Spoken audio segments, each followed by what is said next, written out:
Sorry Prabhuji, ఏదన్నా హరే కృష్ణ ప్రభు, దండవత్ ప్రణామం ప్రభు. హరే కృష్ణ.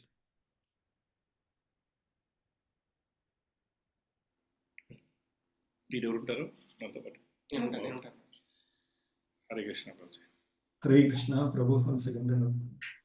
హరే కృష్ణ ప్రభు. కొంచెం స్టార్ట్ చేద్దాం. Yes Prabhuji, yes.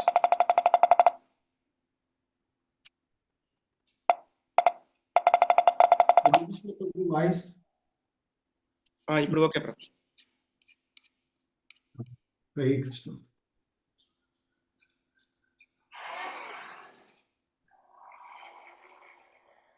Hare Krishna, Hare Krishna. So ఈరోజు మనము ఇస్కాన్ మంగళూరు తెలుగు విభాగ భక్తులంతా కూడా ఎంతో అదృష్టవంతులు. మన ఎదురుగా ఇప్పుడు మనకి his grace Rupeshwar Chaitanyadas Prabhu, senior deputy and vice president ISKCON Tirupati temple వారు ఈరోజు మనకి భగవత్ కథను చెప్పడానికి, మనల్ని ఉద్ధరించడానికి వారు ఎంతో కృపతో మన ముందు ఉన్నారు. సో వారు ఇస్కాన్తో పరిచయం వారికి వారి యొక్క ఇంటర్మీడియట్ చదువుతున్నటువంటి రోజుల్లోనే, ఇస్కాన్ తిరుపతి ప్రారంభం కాకుండా భూమి పూజ జరుగుతున్నటువంటి సమయం నుంచే వారు ఇస్కాన్ తిరుపతితో ఉన్నారు. ప్రస్తుతం వారు ఇస్కాన్ తిరుపతి టెంపుల్కు వైస్ ప్రెసిడెంట్గా ఉన్నారు. అలాగే వీరు అనేకమైనటువంటి ఆధ్యాత్మికమైనటువంటి విషయాల్లో ప్రవచనాలు చేస్తూ ఉంటుంటారు.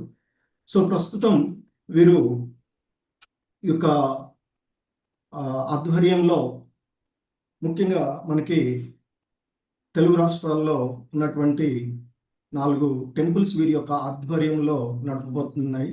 సో వారంతా కూడా ఎంతో అదృష్టవంతులు. ఎందుకంటే వారి ఆధ్వర్యంలో సీనియర్ డివోటీ అయినటువంటి వీరి ఆధ్వర్యంలో మనకి మన ఆంధ్రప్రదేశ్లో ఉన్నటువంటి నరసరావుపేట, కడప, కర్నూలు, రాజంపేట, ఈ 4 కూడా వీరి యొక్క ఆధ్వర్యంలోనే నడుస్తూ ఉన్నటువంటివి. వీరు అన్ని ఇక్కడ ఎంతో, అంటే మనం సాధారణంగా ఒక్కరి దగ్గర చూడడమే, కానీ వీరు 4 టెంపుల్లో కూడా అన్నిటినీ కూడా ఆధ్యాత్మికమైనటువంటి విషయాలు చేస్తూ, కడప టెంపుల్ నుంచి మనకి మన సనాతనమైనటువంటి సాంప్రదాయాలు, మన యొక్క భక్తి విధానాలు చిన్నపిల్లల నుంచి అందాలి అనేటువంటి ఉద్దేశంతో గురుకులాలను కూడా అక్కడ స్టార్ట్ చేశారు వారు. వారి యొక్క ఆధ్వర్యంలో దాదాపుగా 150 మంది పైగా పిల్లలు అక్కడ ఉన్నారు అని. అలాగే దాంతోపాటు మనకి ప్రసాద వితరణం, ఎందుకంటే మన శ్రీల ప్రభుపాదుల వారి యొక్క చెప్పేటువంటి అంశాల్లో ప్రసాదం అది ఒక భక్తి సేవ లాంటిది. సో అది కూడా పూర్ పీపుల్స్కి అక్కడ అగ్రికల్చరల్, మెయిన్గా వ్యవసాయధార వాళ్ళకి, సో రైతులకు ఆహార మధ్యాహ్నం అది చేసేటువంటి కార్యక్రమంలో కూడా వారు ఇన్వాల్వ్ అవుతూ ఉన్నారు. అలాగే వారు మనకి జీబీసీ కాలేజీ మెంబర్గా ఉన్నారు. అలాగే SIDC మెంబర్గా కూడా ఉన్నటువంటి వారు. అటువంటి వారి యొక్క ఈరోజు, ఎందుకంటే భగవత్ కథలు ఎంతో శక్తిపూర్ణాలు, అటువంటిది ఇంకా శుద్ధ భక్తులైనటువంటి సీనియర్ భక్తులైనటువంటి వారి యొక్క ముఖత వింటే మనకి కనీసం ఆ భగవంతుని యొక్క కృప, ఆ గురువులు వారి యొక్క కృప మనపై కలుగుతుంది అని ఆశిస్తూ మనందరం కూడా ఒకసారి ఇస్కాన్ మంగళూరు టెంపుల్, అలాగే ఇస్కాన్ మంగళూరు తెలుగు విభాగం తరఫున ప్రభుకు స్వాగతం చెప్దాము. హరే కృష్ణ మహామంత్రంతో అందరూ హరే కృష్ణ చెప్పండి. హరే కృష్ణ హరే కృష్ణ కృష్ణ కృష్ణ హరే హరే, హరే రామ హరే రామ రామ రామ హరే హరే. హరే కృష్ణ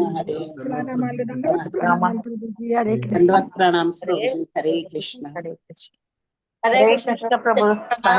ప్రణామాలు ప్రభుజీ. సో ప్రభుని వారి యొక్క ఉపన్యాసాన్ని మనకి ఇవ్వవలసిందిగా సాదరంగా వేడుకుంటూ ఉన్నాం. హరే కృష్ణ. హరే కృష్ణ ప్రభుజీ, ధన్యవాదాలు ప్రభుజీ. మీరు అందరూ ఎంతో ఉత్సాహంగా ఈ యొక్క ఆధ్యాత్మిక కార్యక్రమం పాల్గొంటున్నారు. నాకు కూడా చాలా హ్యాపీగా ఉంది మీకు అందరికీ ఈ విధంగా సేవ చేయడము. మొదట మనం కీర్తన ఒక 5 నిమిషాలు కీర్తన చేసి తర్వాత ఈరోజు ప్రత్యేకమైనటువంటి బాలాజీ లీలలు మనం చర్చిస్తాము. హరే కృష్ణ. హరే రాధా మాధవ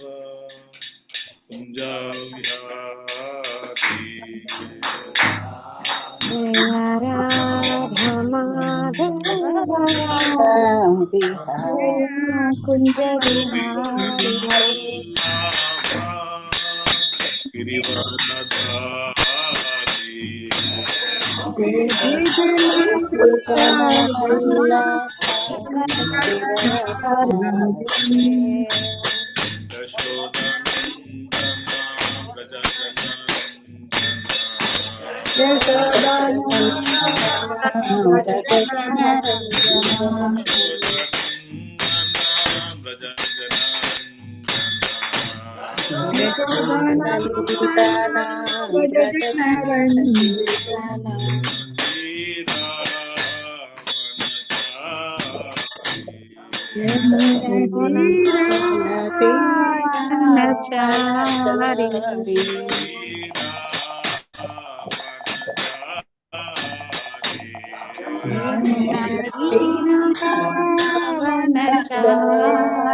विहारी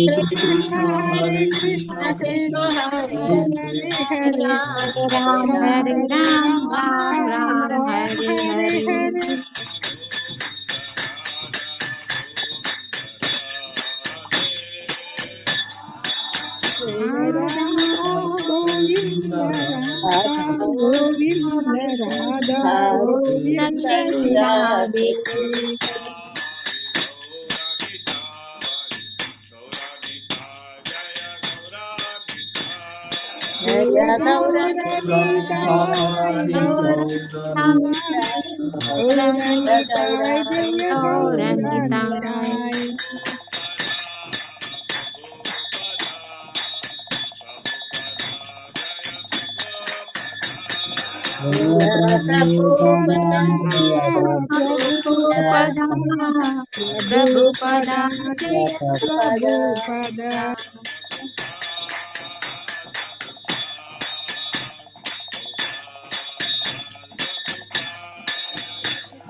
జయ జయ జయ ప్రభుపాద జయ శ్రీల ప్రభుపాద గోవింద భగవానికి జయ శ్రీనివాస బాలాజీ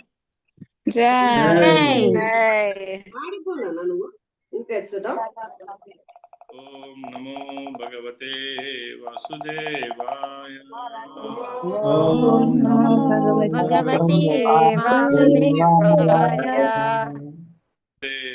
వాసుదేవాయ ఓం నమో భగవతే వాసుదేవాయ వాసుదేవాయ భగవతే వాసుదేవాయ మిళితమేన తస్మై శ్రీ గురువే నమః. ఆ పైన కుక్కర్ మీద పెట్టు. కృష్ణాయ భూతలే శ్రీమతే భక్తివేదాంత స్వామినితి నామనే నమస్తే సరస్వతి దేవి గౌరవాన్ని ప్రచారని నిర్విశేష శూన్యవాది పాశ్చాత్య దేశతారని జయ శ్రీకృష్ణ చైతన్య ప్రభు నిత్యానంద శ్రీ అద్వైత గదాధర శ్రీసాది గౌరభక్తవృంద హరే కృష్ణ హరే కృష్ణ కృష్ణ కృష్ణ హరే రామ హరే రామ హరే కృష్ణ. ఈరోజు చాలా ఆనందంగా ఉంది నాకు. ముఖ్యంగా నేను చాలా రోజుల నుంచి వింటున్నాను ఇక్కడ బెంగళూరులో అద్భుతమైనటువంటి ప్రచారం జరుగుతుందని చెప్పి ఈ యొక్క ఆన్లైన్లో ఇక్కడ వచ్చి నేను ప్రత్యక్షంగా చూశాను. ఇక్కడ మందిరం కానీ ఇక్కడ భక్తులు కానీ సేవ కానీ వైష్ణవ ధర్మాలు కూడా అందరూ ఎంతో చక్కగా ఆచరిస్తున్నారు. మీకు అందరికి కూడా ఈ విధంగా భగవంతుని యొక్క లీలల్ని చెప్పేటువంటి అవకాశం నాకు వచ్చింది. ఒక సేవగా మీకు నేను అది చేస్తున్నాను. ముఖ్యంగా తెలుగు ఎవరైతే తెలుగు మాట్లాడతారో, తెలుగే కాదు దక్షిణ భారతదేశంలో ఎవరైనా కానీ బాలాజీ అంటే ప్రతి ఒక్కరికి ప్రత్యేకమైనటువంటి ఒక భక్తి ప్రేమ అనేది ఉంటుందన్నమాట. ప్రతి ఒక్కరు మనకి చిన్నప్పుడు పుట్టినప్పటి నుంచి కూడా శ్రీ వెంకటేశ్వరుడు, బాలాజీ, శ్రీనివాసుడి మీద ప్రతి ఒక్కరికి ఒక బంధం అనేది ఉంది. మనం తప్పనిసరిగా భగవంతుని దగ్గరికి మనము అక్కడికి వెళ్ళి ఆ సంవత్సరానికి ఒకసారి దర్శనం చేసుకోవడము, మనకి ఏది కార్యక్రమాలు జరిగినా కానీ అక్కడికి వెళ్ళి భగవంతునికి విన్నవించడం అంతా కూడా చేస్తుంటాం అన్నమాట. అయితే భగవంతునికి లీలలు అనంతమైనటువంటి లీలలు ఉన్నాయి. ముఖ్యంగా భగవంతుని వెంకటేశ్వరుడివి 3 రకాలుగా మనం విభజించవచ్చు. ఒకటి ఆయన అవతార లీల, అది చాలా పెద్ద లీల, ఈరోజు అయితే నేను అది తీసుకోవడం లేదు. తర్వాత ధామానికి సంబంధించి లీలలు ఉన్నాయి. ఉదాహరణకి భగవంతునికి సప్తగిరీశ్వరుడు అంటారు కదా, 7 కొండల వాడు అంటారు. ఆ 7 కొండలకు సంబంధించి లీలలు ఉన్నాయి. తర్వాత ఆ 7 కొండల్లో అద్భుతమైనటువంటి తీర్థాలు ఉన్నాయి. లైక్ జపాల తీర్థం కావచ్చు, తుమ్మూరు తీర్థం కావచ్చు, పాపనాశనం కావచ్చు, తర్వాత రకరకాల నాగర తీర్థము, ధ్రువ తీర్థము. దాంట్లో కొన్ని వేల తీర్థాల్లో 108 తీర్థాలు చాలా ముఖ్యమైనటువంటివి. దాంట్లో మళ్ళీ చాలా ముఖ్యమైన తీర్థాలంతా ఉన్నాయన్నమాట. వాటికి సంబంధించి ఒక్కొక్క తీర్థానికి ఒక్కొక్క ప్యాస్ టైము, దానికి చరిత్ర ఉందన్నమాట. కాబట్టి అంటే ధామానికి క్షేత్రానికి సంబంధించి లీలలు. ఒకటి భగవంతుని అవతార లీలలు, రెండోది క్షేత్రానికి సంబంధించిన లీలలు, మూడోది భక్తులు బాలాజీ డివోటీకి సంబంధించి లీలలు. ఇట్లా 3 రకాలుగా మనం కొన్ని గంటలు వెంకటేశ్వరుని గురించి చర్చించుకోవచ్చు.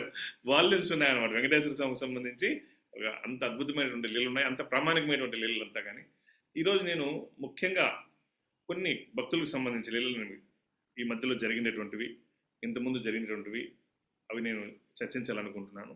అదే సమయంలో నాకు ఒక సందేహం ఉండేది. ఇస్కాన్కి వచ్చిన తర్వాత ఆ సందేహం వచ్చిందనమాట. ఇప్పుడు మనకి స్వయంభూ విగ్రహాలు. ఇప్పుడు బాలాజీ వచ్చి స్వయంభూ విగ్రహం. అంతకుముందు నాకు ఇస్కాన్కి రాకముందు స్వయంభూ విగ్రహాల గురించి నాకు తెలియదు. ఇంకో వేరే చోట ఉంటాయని కూడా తెలియదు. వెంకటేశ్వర స్వామి గురించి నాకు, ఎందుకంటే మా ఫ్యామిలీ డీటీ వెంకటేశ్వర కాబట్టి వెళ్తున్నాం అనమాట. ఇస్కాన్కి వచ్చిన తర్వాత చాలా ఉన్నాయి స్వయంభూ విగ్రహాలు, ఇంకా చాలా ఉన్నాయి. మనం వృందావనికి వెళ్తే రాధారమణ్ కావచ్చు, తర్వాత ఇంకా కొన్ని మంది రాధా గోవింద్ కావచ్చు, రాధా మదన్ మోహన్, కొన్ని విగ్రహాలంతా కూడా అక్కడ స్వయంభూ డీటీస్ ఉన్నాయి. ఇంకా మన భారతదేశంలో ఇంకా చాలా క్షేత్రాల్లో స్వయంభూ విగ్రహాలు ఉన్నాయన్నమాట. అయితే వెంకటేశ్వర స్వామి దగ్గరికి ఎందుకు ఇంతమంది వస్తున్నారు, ఇది ఒక ప్రశ్న అనమాట. చాలా కష్టం కదా వెంకటేశ్వర దర్శనం చేసుకోవాలంటే, చాలా కష్టం. ఇప్పుడు ప్రతి ఒక్కటి కష్టమే. తపస్సు లేకుండా ఎవ్వరు వెంకటేశ్వర దర్శనానికి వెళ్ళారు. ఇప్పుడు చాలా మంది అనుకోవచ్చు నేనే కష్టపడుతున్నాను, క్యూలోనే నిలబడుకుంటానని. ఈవెన్ ప్రెసిడెంట్ ఆఫ్ ఇండియా వచ్చినా కానీ ఆయనకునే తపస్సు ఆయనకు ఉందన్నమాట. మామూలుగా ప్రెసిడెంట్ ఆఫ్ ఇండియా ఏం చేస్తారంటే వేరే టెంపుల్స్కి దర్శనానికి వెళ్ళాలంటే నేరుగా హెలికాప్టర్ ఆ టెంపుల్ పక్కనే దిగుతుంది. శ్రీ వెంకటేశ్వరుడికి అట్లా లేదు. తిరుమల పైకి ఏ హెలికాప్టర్ వెళ్ళడానికి నిషిద్ధం. ఎయిర్పోర్ట్లో దిగాలి, ఎయిర్పోర్ట్లో దిగి ఆ నుంచి మళ్ళీ కారులోనే పైకి వెళ్ళాలి. పద్మావతి టెంపుల్కి వెళ్ళి గెస్ట్ హౌస్కి వెళ్ళి స్నానం చేసి శుద్ధ వస్త్రాలు ధరించి మందిరానికి వెళ్ళి ఆయన కూడా 4-5 గంటలు పడుతుంది అనమాట. ఎవరైనా ఆ తపస్సు, ఈవెన్ చరిత్రలో చెప్పడం జరిగింది, శాస్త్రాల్లో బిగినింగ్ నుంచి కూడా భగవంతునికి క్యూ లైన్లు ఉన్నాయంట. ఈవెన్ దేవతలు కూడా క్యూ లైన్లోనే నిలబడుకొని దర్శనం చేసుకున్నట్లు శాస్త్రాలు మనకి చెప్తూ ఉన్నాయన్నమాట. అంటే ఇంత కష్టం ఉంది కదా, చాలా పెద్ద పెద్ద వాళ్ళు నేను చూశాను పర్సనల్గా. వాళ్ళ కలవాలంటే కొన్ని వందల మంది వాళ్ళ కోసం వెయిట్ చేస్తుంటారు క్యూ లైన్లో, అపాయింట్మెంట్ తీసుకొని కలిసేదానికి వ్యక్తుల్ని. అంత ప్రఖ్యాతిగాంచినటువంటి వ్యక్తులు, అంత ధనం ఉండేవాళ్ళు, పెద్ద పెద్ద ధనవంతులు, ఒక్కొక్కరి దగ్గర కొన్ని వేల మంది పనిచేస్తుంటారు. వాళ్ళదే ఒక పెద్ద సంస్థానం మాదిరి ఉంటుంది అనమాట. వాళ్ళందరూ వచ్చి వెంకటేశ్వర దగ్గర నిలబడుకొని ఉంటారు. నిలబడుకున్నారు కదా, అక్కడ హ్యూమిలేట్ చేస్తారు, వాళ్ళని తోస్తుంటారు, వాళ్ళని మెడబెట్టి తోస్తుంటారు. అయినా కానీ అంత అంటే ఆ విధంగా వాళ్ళు ఆ తపస్సును స్వీకరించిన, అంటే ఆహాన్ని పక్కన పెట్టి శారీరకమైన తపస్సు తీసుకున్నా కానీ, ఇంకా మరి సాధారణ భక్తులు అయితే నడుచుకుంటూ వస్తారు. టోకెన్ తీసుకోవాలంటే దర్శనానికి దానికి లైను 3-4 అవర్స్ వెయిట్ చేయాలి. ఈవినింగ్ 4 o'clock టోకెన్ ఇస్తే మార్నింగ్ నుంచే టోకెన్ క్యూ లైన్లో నిలబడుకుంటారు. టోకెన్ తీసుకున్న తర్వాత మళ్ళీ భగవంతుని దర్శనానికి క్యూ లైన్లు, లడ్డూకు మళ్ళీ క్యూ లైన్లు, గుండు కొట్టుకోవాలంటే క్యూ లైన్లు, అన్నిటి క్యూ లైన్లు. అక్కడ మళ్ళీ అంత కష్టపడి భగవంతుని దగ్గరికి వెళ్తే ఎంతసేపు దర్శనం అవుతుందంటే చాలా దూరం నుంచి కొన్ని సెకండ్లు అంతే. ఆ సెకండ్లతోనే మళ్ళీ బయటికి వచ్చేస్తాం. అయినా ఎందుకు ఇంతమంది వస్తున్నారు, మళ్ళీ మళ్ళీ ఎందుకు వస్తున్నారు అనేది నాకు ఒక క్వశ్చన్ ఉన్నదన్నమాట.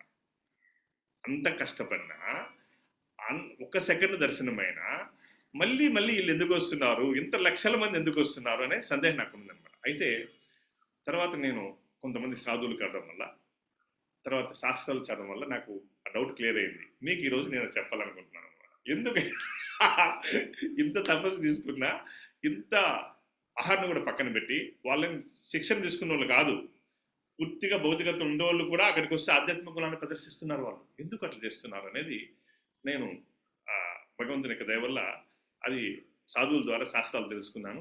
దాన్ని కూడా మీకు ఈరోజు చెప్పాలను. మొట్టమొదటి ఏమంటే, ఈ భూమి మీద 3 రకాల విగ్రహాలు ఉంటాయి మనం తెలుసుకోవాల్సింది. ఒకటి బ్రాహ్మణ ప్రతిష్ట లేదంటే వైష్ణవ ప్రతిష్ట విగ్రహాలు. అంటే మామూలుగా మన టెంపుల్స్లో అంతా కూడా వైష్ణవులు తర్వాత బ్రాహ్మణులు ప్రతిష్ఠ చేస్తారనమాట. భగవంతుణ్ణి ప్రతిష్టా విధి ద్వారా ఆహ్వానిస్తారు.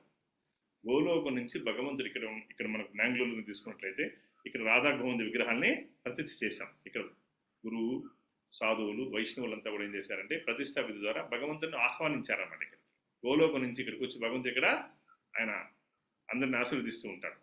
దీన్ని బ్రాహ్మణ ప్రతిష్ట విగ్రహాలు అని చెప్పి అంటారు. దీని యొక్క ప్రభావం, ఈ విగ్రహాల యొక్క ప్రభావము 10,000 యోజనాలు ఉంటుందంట. ఆ విగ్రహాల యొక్క ప్రభావము 10,000 యోజనాలు. ఒక యోజనం అంటే 8 మైళ్ళు అన్నమాట. వాటి యొక్క ప్రభావం అన్నమాట, విగ్రహాల ప్రభావం. తర్వాత కొన్ని సందర్భాల్లో దేవతలు ప్రతిష్ఠ చేస్తారు. దేవతా ప్రతిష్ఠ అంటారు. అంటే బ్రహ్మ, శివ, ఇంద్ర, వరుణ వాళ్ళంతా కూడా భగవంతుని విష్ణు యొక్క విగ్రహాన్ని, మనం కానీ దక్షిణ భారతదేశం కానీ వెళ్తే చాలా మందిరాలు, ఈ దివ్య దేశాలు బ్రహ్మ ప్రతిష్ఠ చేసినట్టు ఉంటాయి, ఇంద్రుడు ప్రతిష్ఠ చేసినట్టు ఉంటాయి. వాటికి భూమి అంతా కూడా, భూమి మీద మొత్తం ప్రభావం ఉంటుందంట. దేవతలు ప్రతిష్ఠ చేస్తే భూమి మొత్తము దాని ప్రభావము. ఇంకా స్వయంభూ విగ్రహం అంటే ఎవరు ప్రతిష్ఠ చేయరు. భగవంతుడు వైకుంఠం నుంచి దిగి వస్తాడు, సాక్షాత్ భగవంతుడు వచ్చి అక్షామూర్తి రూపంలో మారుతాడు అనమాట మన కోసం. వాటిని స్వయంభూ విగ్రహాలు అంటారు. వాటి యొక్క ప్రభావము పూర్తి బ్రహ్మాండం మీద ఉంటుందని చెప్పి శాస్త్రాలు చెప్తున్నాయి. ఇక్కడ శ్రీ వెంకటేశ్వరుడు వచ్చి ఆయన స్వయంభూ విగ్రహం, సాక్షాత్ వైకుంఠం నుంచి వచ్చాడు. ఆయన వచ్చి తయారు చేసిన విగ్రహం కాదు. అది కూడా భగవంతుడు వచ్చింది స్వయంభూ మన్వంతరంలో. కలియుగంలో స్వయంభూ మన్వంతరంలో కలియుగంలో వచ్చాడనమాట. మనం ఉండేది ఇప్పుడు 7వ మన్వంతరంలో ఉన్నాం మనం, వైవస్వత మన్వంతరంలో ఉన్నాం మనం. ఈ కల్పంలోనే వచ్చింది భగవంతుడు. అయితే ఈ మన్వంతరంలో కాదు, మనం ఉండేది 7th మన్వంతరం. ఇప్పుడు వైవస్వత మన్వంతరం. ఫస్ట్ మన్వంతరంలో వచ్చాడు భగవంతుడు. ఫస్ట్ మన్వంతరంలో కలియుగంలో వచ్చాడు. అంటే ఎన్ని లక్షల సంవత్సరాలు చూడు, ఎన్ని లక్షల సంవత్సరాల నుంచి. ఈవెన్ బలరాముడు అక్కడికి వచ్చాడు, తిరుమలను దర్శించుకున్నాడు, శ్రీ చైతన్య మహాప్రభు దర్శించుకున్నాడు, శ్రీల ప్రభుపాదులు దర్శించుకున్నాడు. ఈవను శ్రీరామచంద్ర యొక్క తండ్రి దశరథ మహారాజు కూడా వచ్చి అక్కడ దర్శించుకున్నాడు.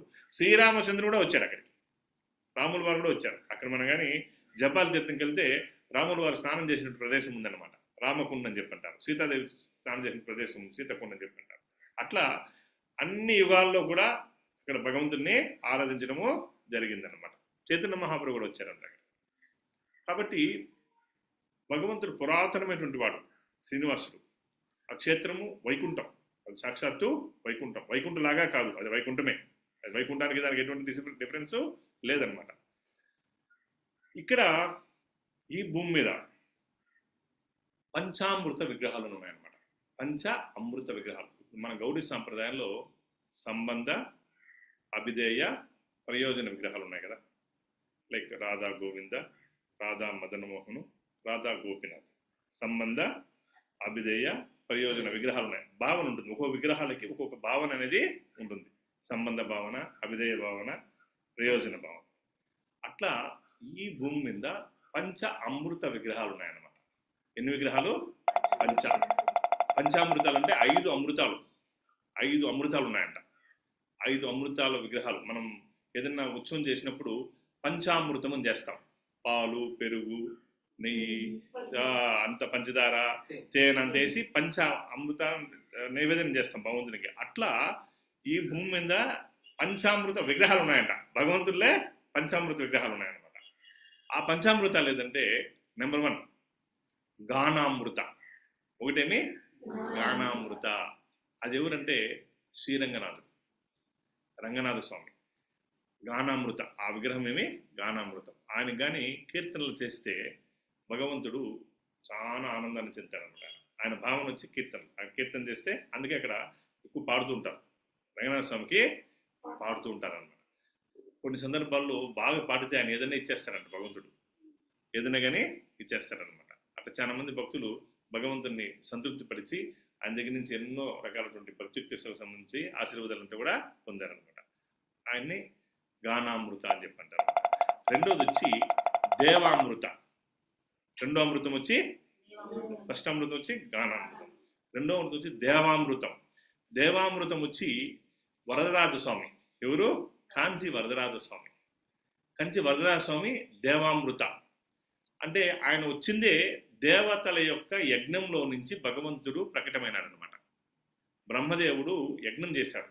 ఏమన్నో మనం అక్కడికి వెళ్తే ఆయన ఒక ఎత్తైన ప్రదేశంలో ఉంటాడు వరదరాజస్వామి. ఆయన ఎక్కడుంటాడంటే యజ్ఞకుండం పైన, యజ్ఞకుండంలో ఆయన ఆవిర్భవించాడు. అక్కడే ఆయన ప్రతిష్ఠ చేశారనమాట. యజ్ఞకుండం అది, దానిపైన ఉన్నాడనమాట.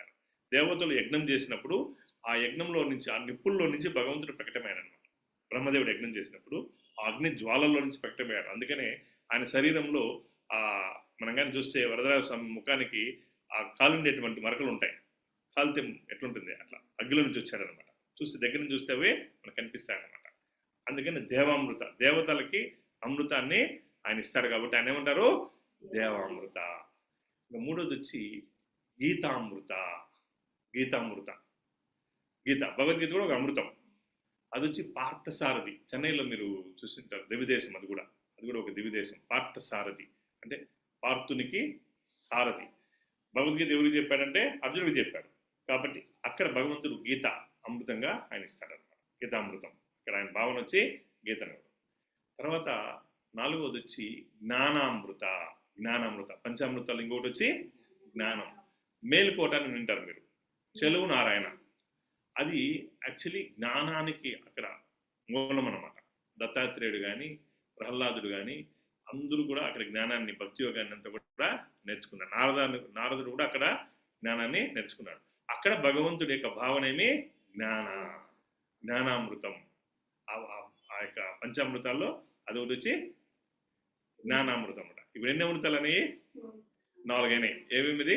ఒకటి వచ్చి జ్ఞానామృత, దేవామృత, గీతామృత, జ్ఞానామృత. ఇంకొక అమృతం ఉందన్నమాట. ఆ అమృతం వెరీ వెరీ ఇంపార్టెంట్ అమృతం. అది మన వెంకటేశ్వరుడు జీవామృత. ఆయన ఎవరు? జీవామృత. బాలాజీ శ్రీనివాసుడు ఎవరు? జీవామృత. ప్రతి ఒక్క జీవికి ఎవరైతే ఆయన వచ్చి గోవింద, కృష్ణ, నారాయణ అని చెప్పి జపిస్తారో వాళ్ళకందరికీ ఏం చేస్తారు? జీవులకి అమృతాన్ని ఇస్తాడనమాట. అందుకనే ఒక్కసారి మనం అక్కడికి వెళ్ళి దర్శిస్తూ ఉంటేనే వాళ్ళ హృదయంలో ఆ అమృతాన్ని భగవంతుడు ఇస్తాడు. కాబట్టి వాళ్ళు మళ్ళీ మళ్ళీ మళ్ళీ మళ్ళీ మళ్ళీ మళ్ళీ అక్కడికి ఒక సెకండ్ మనం చూసేది. అయితే భగవంతుడు మనల్ని నువ్వు ఇంటికాడ బయలుదేరి ఆయన నిరంతరం చూస్తూ ఉంటాడు. అయితే శ్రీనివాసుడు మనం అనుకుంటాం మనం ఒక సెకండ్ చూసామని చెప్పి, ఆయన మనల్ని చూస్తూ ఉంటాడు అనమాట. మనం క్యూలైన్లో ఏం చేస్తున్నాం, బస్ స్టాండ్లో ఏం చేస్తున్నాం, మనం ఎంత తపస్సు చేస్తున్నాం అని చెప్పి భగవంతుడు మనల్ని చూస్తాడు. ఆ హృదయంలో వాళ్ళకి అంత ఆనందం కలుగుతుంది. అక్కడ ఆనందం నేను చూశాను అనమాట. నేను కొన్నిసార్లు ఏకాదశికి వెళ్తాను, అక్కడికి నైట్ టైం వెళ్తాను అనమాట. చాలా ప్లెజెంట్గా ఉంటుంది. రాత్రిలో చాలా పీస్ఫుల్గా ఉంటుంది. పుష్కరిని కానీ అంతా కానీ జపం చేసుకోవడానికి రాత్రి సమయంలో ఏకాంత సేవ జరుగుతుంది భగవంతునికి. ఏకాంతానికి ప్రత్యేకమైనటువంటి శబ్దాలతో, శంకులతో భగవంతుడిని నిద్రపుచ్చుతారనమాట. అప్పుడు కొన్ని వందల మంది టెంపుల్ చుట్టూ పడుకుంటారు వచ్చి. వాళ్ళకి రూములు ఉంటాయి, అక్కడ పెద్ద పెద్ద రూములు ఉంటాయి, పెద్ద పెద్ద గెస్ట్ హౌస్లు ఉంటాయి, అక్కడే ఉంటాయి. అన్నీ పద్మావతి గెస్ట్ హౌస్, పెద్ద విలాసవంతమైన గెస్ట్ హౌస్లు ఉంటాయి. అయినా భగవంతుని దగ్గర వాళ్ళకేం శిక్షణ లేదో ఏమీ లేదు. వాళ్ళేం గురువు దగ్గర నుంచి శిక్షణ తీసుకోవాలి. మీ మాదిరి ఆన్లైన్లో కోర్సులు కానీ లేదంటే ఒక గురువు దగ్గర ఏం లేదు. అయినా భగవంతుడు వాళ్ళకి అమృతాన్ని ఇస్తున్నాడు. అక్కడ వాళ్ళు వచ్చి అక్కడే పడుకుంటారు. అక్కడే పడుకొని తెల్లారితో భగవంతుని యొక్క సుప్రభాతాన్ని వినాలని అక్కడ పూజారి ఆయన లాక్ చేసుకొని వెళ్తుంటాడు. ఏది ఏకాంత సేవ. అక్కడ మళ్ళీ సుప్రభాతానికి పూజారి రెడీ అయ్యి వస్తూ ఉంటాడు అనమాట. ఆయనకి నిద్ర 1 గంట అంతే భగవంతునికి. కాబట్టి ఆ తెల్లవారితో అక్కడే పడుకొని మళ్ళీ లేచి భగవంతుని యొక్క సుప్రభాతాన్ని వినాలని కొన్ని వందల మంది అక్కడ భగవంతుని దగ్గర విశ్రాంతి తీసుకుంటారు. అంటే వాళ్ళకి ఆ అమృతత్వాన్ని, ఆ దివ్యమైనటువంటి అనుభూతిని వాళ్ళు హృదయంలో పొందుతున్నారు అన్నమాట. భగవంతుడు కూడా ప్రతిస్పందిస్తున్నాడు. బాలాజీ శ్రీనివాసుడు ఏమైతే జీవులకి ఆయన ముఖ్యమైన కర్తవ్యమే జీవామృతం. కాబట్టి ప్రతి ఒక్క జీవితం ఆయన ప్రతిస్పందిస్తున్నాడు. నువ్వు ఏమి కోరినా, ఏం మాట్లాడినా, ఏం చేసినా ఆయన దానికి ప్రతిస్పందించేస్తున్నాడు. భావగ్రాహి జనార్దన, ఆ భావం భగవంతునికి తెలుసు. కాబట్టి ఆయన అంత ఆనందాన్ని పొందుతున్నారు. కాబట్టి దివ్యమైనటువంటి అనుభూతిని పొందుతున్నారు. కాబట్టి జనాలు లక్షల మంది అక్కడికి వస్తారు, ఆధ్యాత్మిక అనుభూతిని పొందుతున్నారు. ఈవెన్ మనకి చాలా అద్భుతమైనటువంటి మనం అక్కడ బుక్ డిస్ట్రిబ్యూషన్ ఆల్మోస్ట్ ఇప్పుడు 30 years నుంచి అక్కడ నాకు ఉంది. ఎంత అద్భుతంగా భగవంతుడు ప్రతిస్పందిస్తాడు. ఈవెన్ పుస్తక వితరణలో కూడా బాలాజీ ఏ విధంగా సహాయం చేస్తాడు భక్తులకి. అక్కడ ఎట్లంటే ఏ విధంగా కోఆర్డినేట్ చేస్తాడు భగవంతుడు ప్రచారానికి కూడా. ఆయన ఏ విధంగా భక్తుల్ని ఆశీర్వదిస్తాడు అనేది చాలా అద్భుతంగా ఉంటుందన్నమాట. ఆయన ఈజ్ ఎ పర్సన్. ఆయన దేవదేవుడు, ఆయన సుప్రీం పర్సన్ అన్నమాట. మామూలు సాధారణ జీవి కాదు, దేవాది దేవుడు అక్కడ ఉన్నాడనమాట. వ్యక్తిగతంగా ఉన్నాడు అక్కడ. వ్యక్తిగతంగా ఉండి అందరినీ ఆశీర్వదిస్తున్నాడు అనమాట. కాబట్టి ప్రతి ఒక్కరికి ఆయన ఏం చేస్తున్నాడు? అమృతాన్ని ఇస్తున్నాడు. కాబట్టి మనం చాలా అదృష్టవంతులం.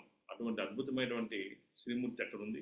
శ్రీల ప్రభుపాద వారు బాలాజీ మందిరాన్ని విజిట్ చేసినప్పుడు ఆయనకి ప్రత్యేకమైన అతిథిగా ఆయన్ను ఆహ్వానించారనమాట.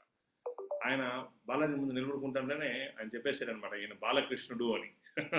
బాలాజీ అంటే బాలకృష్ణుడు.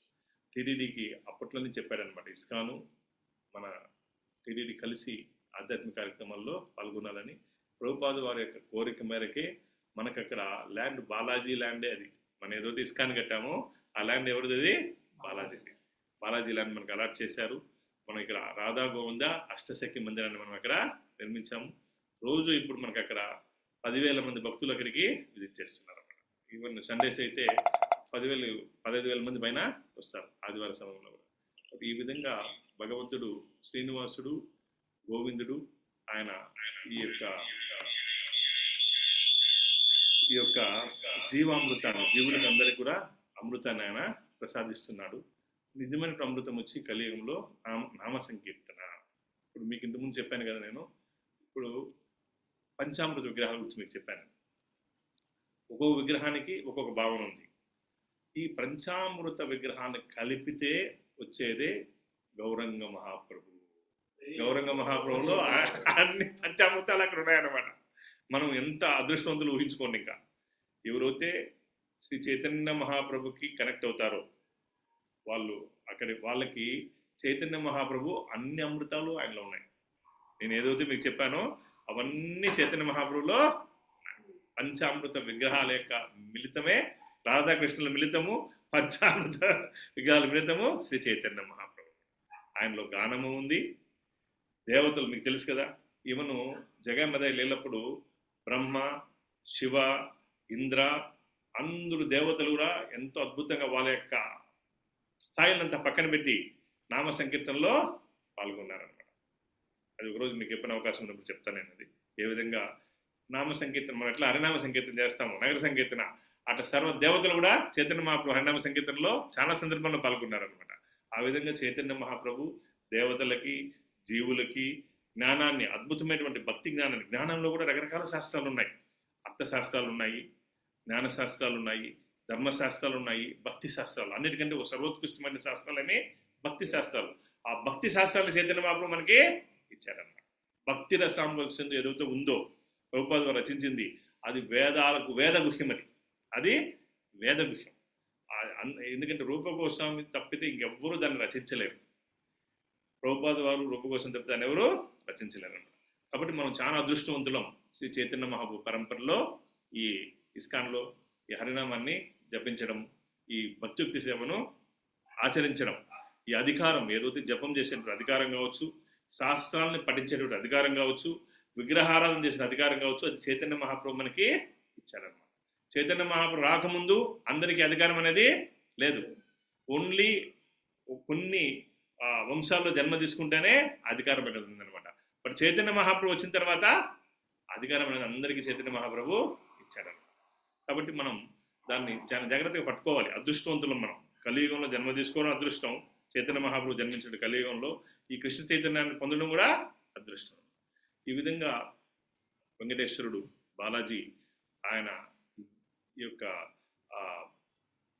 అమృతాల్లో ఈ జీవులకంతా కూడా ఆయన జీవామృతంగా అమృతాన్ని ఇస్తున్నాడు. అందుకనే కొన్ని వేల మంది ఆయన దగ్గరికి వచ్చి దర్శనం చేసుకుని ఆశీర్వాదాన్ని పొందుతూ ఉంటారు. అక్కడ భగవంతునికి అద్భుతమైన ఉత్సవాలు జరుగుతుంటాయి అన్నమాట. బాలాజీకి నిత్యోత్సవం, రోజు కొన్ని ఉత్సవాలు ఉన్నాయి. మీకు కొంతమంది తెలియకుండా ఉండొచ్చు. ప్రతిరోజు ఉత్సవాలు ఉన్నాయన్నమాట. కొన్ని ఉత్సవాలు కళ్యాణోత్సవం ఎవరే జరుగుతుంది. తర్వాత వారోత్సవం, వారానికి ఒకటి ఉంటుంది అనమాట. కొన్ని ఉత్సవాలు ఎవ్రీ వీక్ జరుగుతాయి. తర్వాత మాసోత్సవం అంటే మంత్లీ ఫెస్టివల్స్ ఉన్నాయి. సంవత్సరోత్సవం అట్లా భగవంతునికి ఎప్పుడు ఉత్సవాలే. నిత్యోత్సవ, వారోత్సవ, మాసోత్సవ, సంవత్సరోత్సవం. ఇప్పుడు ఈ నెల 22వ తేదీ నుంచి సంవత్సరోత్సవం జరుగుతుంది. ఏమది ఎవరికైనా ఐడియా ఉందా? బ్రహ్మోత్సవాలు. బ్రహ్మోత్సవం ప్రభు. అది అట్లా చాలా అద్భుతమైనటువంటి ఉత్సవాలు అంతా కూడా జరుగుతుంటాయి. అయితే ఎవరైతే కృష్ణ చైతన్యంలో ఉంటారో వాళ్ళకి నిత్యోత్సవం అనమాట. ఎవరిడే ఫెస్టివల్. తెల్లవారితో మంగళారతి వేయడము, ఎవరిడే నృత్యం చేయడము, ఎవరిడే భగవంతుని ప్రసాదాన్ని తీసుకోవడము. కాబట్టి బాలాజీ యొక్క మెర్సీ అందరికీ ఉందన్నమాట. ఎవరైతే కృష్ణ చైతన్యంలో ఉంటారో వాళ్ళందరికీ వెంకటేశ్వర స్వామి యొక్క కృప ఉంది. ఆయన నిత్యోత్సవం చేసుకుంటున్నారు ఆయన. అట్లా ఎవరైతే కృష్ణ చైతన్యానికి వస్తారో వాళ్ళకి నిత్యము ఉత్సవం. ప్రతిరోజు ఫెస్టివల్ అనమాట. ప్రతిరోజు ఉత్సవం, ప్రతిరోజు కీర్తన, ప్రతిరోజు భగవంతుని ఆరాధన, ప్రతిరోజు నృత్యం అనమాట. ఈ విధంగా ఒక 1000 years బ్యాక్, 1000 సంవత్సరాలకు మునుపు ఈ విధంగా లేదనమాట తిరుమల. అప్పట్లో శ్రీపాద రామానుజనాచార్యులు ఉండేవారు అనమాట. రామానుజనాచార్య అంటే మీరందరూ కూడా ఇప్పుడు శిక్షణ తీసుకుంటారు కాబట్టి గురువుకి సంబంధించి, వెంకటేశ్వర స్వామికి సంబంధించి, శిష్యునికి సంబంధించి ఒక లీల ఉందనమాట. అది మీకు చెప్పాలనుకున్నాను. 1000 సంవత్సరాలకు మునుపు తిరుమలలో అంటే పూజలు జరుగుతున్నాయి, అయితే ఇంత ఎక్కువగా భగవంతుని సేవ అనేది లేదు. ఆయన రామానుజాచార్యుల వారు శ్రీరంగంలో ఉంటారు. ఆయన శ్రీరంగంలో ఉన్నప్పుడు ప్రతిరోజు ఆయన ప్రవచనాలు చెప్తుంటారు రామానుజాచార్య. ఒకరోజు సాయంత్రము గోష్ఠి జరుగుతూ ఉంటుంది, శిష్యులంతా కూడా కూర్చొని ఉంటారు. ఆ రోజు రామానుజాచార్య పిలిచి ఇంకొక ప్రత్యేకమైన విషయాన్ని చెప్పారనమాట. శ్రీ సాంప్రదాయంలో మండపాలు ఉన్నాయన్నమాట. మండపాలు అంటారు భోగ మండప, త్యాగ మండప, జ్ఞాన మండప, పుష్ప మండప. అంటే భోగ మండపం అంటే అక్కడ నైవేద్యాలు బాగా భగవంతునికి పెట్టాలి. భోగ మండప శ్రీరంగం, అక్కడ అప్పట్లో నైవేద్యాలు బాగా పెట్టేవాళ్ళు అనమాట. మనం కానీ శ్రీరంగంకి వెళ్తే రామానుజ స్వామిలో చూడవచ్చు అనమాట. నెయ్యి పెద్ద పెద్ద బావుల్లో పెట్టేవాళ్ళు అనమాట. నెయ్యిని పాలని బావులు, పెద్ద పెద్ద బావులు ఉంటాయి కదా, చేద బావులు. ఆ చేద బావుల్లో నెయ్యి పోసి బకెట్తో తోడి ప్రసాదాలని వండేవాడు అనమాట. అట్లా ఇప్పుడు మనం లీటర్ కొనాలంటే వాళ్ళ కష్టం. మనం పెద్ద ధనవంతులు అనుకుంటాం, మనం ఏం ధనం లేదు. అప్పట్లో ఎంతో ధనం ఉందన్నమాట. ఆ పెరుగు బావుల్ని, తర్వాత ఆ యొక్క నెయ్యి బావుల్ని, తర్వాత భగవంతుని ధాన్యాన్ని వేయడానికి పెద్ద పెద్దవి కట్టారనమాట. అసలు ఒక రాష్ట్రాన్ని పోషించవచ్చు, అంత పెద్దగా ఉంటాయన్నమాట. అట్లా అంటే అంత ఐశ్వర్యం ఉండేదన్నమాట ఆచార్యులు ఉన్నప్పుడు. తర్వాత త్యాగ మండప యజ్ఞాలు శ్రీరంగం కాంచీపురము, తర్వాత జ్ఞాన మండపము ఇది మెల్కోట, పుష్ప మండపాన్ని తిరుపతిని పుష్ప మండపం అంటారు. అంటే అక్కడ భగవంతుని ఎట్లా ఆరాధించాలంటే పుష్పాలతో ఆరాధించాలి. పూలు భగవంతునికి ఎక్కువ సమర్పిస్తే, ఇప్పుడు కూడా తిరుమలలో మీరు చూడండి కావాలంటే అనౌన్స్ చేస్తూ ఉంటారు, పూలు పెట్టుకోవద్దండి, అన్ని పూలు ఎవరికి? భగవంతునికి అని చెప్తూ ఉంటారు. ఎందుకంటే అది పుష్ప మండపం. ఆ యొక్క ధామమే పుష్పధామం అనమాట. ఆ పూలంతా భగవంతునికి పుష్పాలంటే ఇష్టం, ఎందుకంటే కృష్ణుడు కాబట్టి. ఆయన అన్నమాచార్య పాటలంతా ఏం చెప్పాడు? దేవదేవుడు గోపబాలుడు అయినాడు అని. అంటే ఆయన కృష్ణుడి యొక్క భావన, ఆయన యొక్క కృష్ణుడి యొక్క భావన కాబట్టి కృష్ణుడు ఎప్పుడు ఏం చేస్తారంటే పూలనే ఎక్కువగా ధరిస్తారనమాట. కాబట్టి రామానుజాచార్య ఏం చేశారంటే శిష్యులంతా పిలిచి, ఇది పుష్ప మండపం కాబట్టి మీరు వెళ్ళి పుష్ప సేవ చేయాలి. అక్కడికి వెళ్ళి ఎవరున్నా నా బదులు నా ప్రతినిధిగా వెళ్ళి పుష్ప సేవ చేయాలి. అక్కడ సన్యాసులు ఉన్నారు, బ్రహ్మచారులు ఉన్నారు, గృహస్థులు ఉన్నారు, చాలా మంది ఉన్నారు. అందరికీ అనౌన్స్ చేశారు, ఎవరైనా సరే నా ప్రతినిధిగా వెళ్ళి మీరు పుష్ప సేవ చేయాలి అని చెప్పారు. అయితే చాలా మంది ఎవరు ముందుకు రాలా. ఎందుకంటే మంచి ప్లేసు, గురువు ఉన్నాడు, రోజు క్లాస్ చెప్తాడు, మంచి ప్రసాదము, శ్రీరంగనాథుడి ప్రసాదము, మంచి ఉత్సవాలు, అక్కడ గురువు రోజు క్లాస్ చెప్తాడు, అతను ఎదుర్కొని ఎట్లా పోతారు వాళ్ళు? ఆ స్థాయిలో ఉన్నారనమాట. ఎవరు ముందుకు రావడం లేదు. అయితే దాంట్లో ఒక ఆయన మాత్రం గృహస్థ భక్తుడు అనంతాచార్య, ఆయన లేచారనమాట. ఆయన ధర్మపత్ని ఉంది ఆయనకి. ఆయన లేచి, గురు మహారాజ్ నేను వెళ్తాను, మీ యొక్క ప్రతినిధిగా, మీకు సేవగా, మీ కోరిక మేరకి నేను వెళ్తాను అని చెప్పాను. నేను నా ధర్మపత్ని ఇద్దరు శిష్యులే ఆయనకి. అప్పుడు రామానుజాచార్యులు చెప్పానంటే, సరే నువ్వు వెళ్ళేటటువంటి రేపే వెళ్ళని చెప్పేశాడు. నైట్ చెప్పాడు, రేపే వెళ్ళమన్నాడు. ఊహించుకోండి, ఇప్పుడు మాదిరి బస్ టికెట్లు లేవాడా, ట్రైన్ రిజర్వేషన్ లేదు. అక్కడ ఈవెన్ మనం ఫోన్ చేసి ఇప్పుడు ఎక్కడన్నా పోవాలనుకో మనం ముందుగా రూమ్ బుక్ చేసుకుంటాం, అది కూడా లేదు. ఆడపోతే ఉండడానికి ఏముందో తెలియదు, తినడానికి ఏం తెలియదు, దారిలో నడుచుకుంటూ వెళ్ళాలి. అయినా గురువు ఆజ్ఞాపించు. ఇప్పుడు ఎవరు నా విధంగా సిద్ధంగా ఉన్నారు వెళ్ళలేదానికి? చాలా కష్టం. అంటే ఆ డెడికేషన్ అనేది, అందుకని మనం కొన్నిసార్లు ఆ విధంగా అనుకరించలేము. అట్లీస్ట్ మనం అనుకరించలేం కానీ అనుసరించడానికి ప్రయత్నం చేస్తాం. ఆయన బయలుదేరినాడు. అక్కడి నుంచి ఈ అనంతాచార్య తన ధర్మపతితో పాటు బయలుదేరి నడుచుకుంటూ శ్రీరంగం నుంచి తిరుపతికి వచ్చారనమాట. తిరుపతికి వచ్చి కొండ మీదకి వచ్చారు. తిరుమలకి వచ్చి అక్కడ భక్తులను కలిస్తే టెంపుల్ వెనకానే, టెంపుల్ వెనకాన ఒక ప్రదేశాన్ని ఆయన కేటాయించారు. రామానుజాచార్య పంపించారు కదా, అప్పుడు శ్రీశైల పూర్ణ అంతా ఉన్నారనమాట. అక్కడ తిరుమల నమ్మి అంటారు, వాళ్ళందరూ ఉన్నారనమాట. వాళ్ళందరూ కలిసి ఆయనకి సేవను గురువు పంపించారు కాబట్టి ఆయనకి అక్కడ సేవ ఇచ్చారనమాట. అంటే ఆ పుష్ప సేవ అనేది చాలా అద్భుతంగా జరిగేది అనమాట. ఆయన ఏం చేశాడంటే, పుష్పాలు భగవంతునికి ప్రీతిపాత్రమైంది కదా. ఇప్పుడు మనం ఏమనుకుంటాం, పుష్ప సేవ అంటే మనకు గుర్తొచ్చేది ఏమంటే మార్కెట్లో పోయి పూలు కొనుక్కొచ్చి చేయొచ్చు కదా. మనం ఏమనుకుంటాం, ఏందబ్బా ఇంత కష్టపడాలనా కదా. రామానుజాచార్యులు అన్ని నుంచి ఎందుకు పంపించేది? డబ్బులు పంపించేస్తే ఒకరు పెట్టేస్తే మార్కెట్ తెచ్చిచ్చేస్తారు కదా. మనకు తెలిసిన సేవ అదనమాట. బట్ రామానుజాచార్యులు చేసే సేవ అది ప్రత్యేకం అన్నమాట. అది ఎట్లంటే, ఈయన ఏం చేశాడంటే, ఎవరు గురువు చెప్పాడు కదా, వెళ్ళి మొట్టమొదటి ఏం చేశారంటే ఒక కొలను తవ్వాడు. ఎందుకంటే నీళ్లు కావాలి కదా, పూలు చెట్లు పండించాలంటే నీళ్లు కావాలి. ఒక కొలను తవ్వి దానికి రామానుజ పుష్కరిణి అని పేరు పెట్టాడు, గురువు పేరు. ఇప్పుడు కూడా అది ఉందన్నమాట, టెంపుల్ వెనకాల ఉంటుంది. అనంతర్వాత తోట ఉందన్నమాట. అక్కడ రామానుజ పుష్కరిణి పేరు పెట్టి ఆ తోటని చదును చేశారనమాట. చదును చేసి అక్కడ ఏం చేస్తున్నారంటే, ఇప్పుడు పుష్పసేవ అనేది ఈ విధంగా ఉంటుందన్నమాట. ఆయన పూలను సెలెక్ట్ చేస్తున్నాడు. సెలెక్ట్ చేసేది ఏంటంటే, మాల కుట్టేటప్పుడు అది రకరకాల వర్ణాలతో భగవంతునికి అలంకరణ చేసినప్పుడు చాలా అద్భుతంగా అందంగా కనిపించాలి. రకరకాల కలర్లు ఉండాలి. మొదట మంచి వర్ణం అంటారు కలర్లు.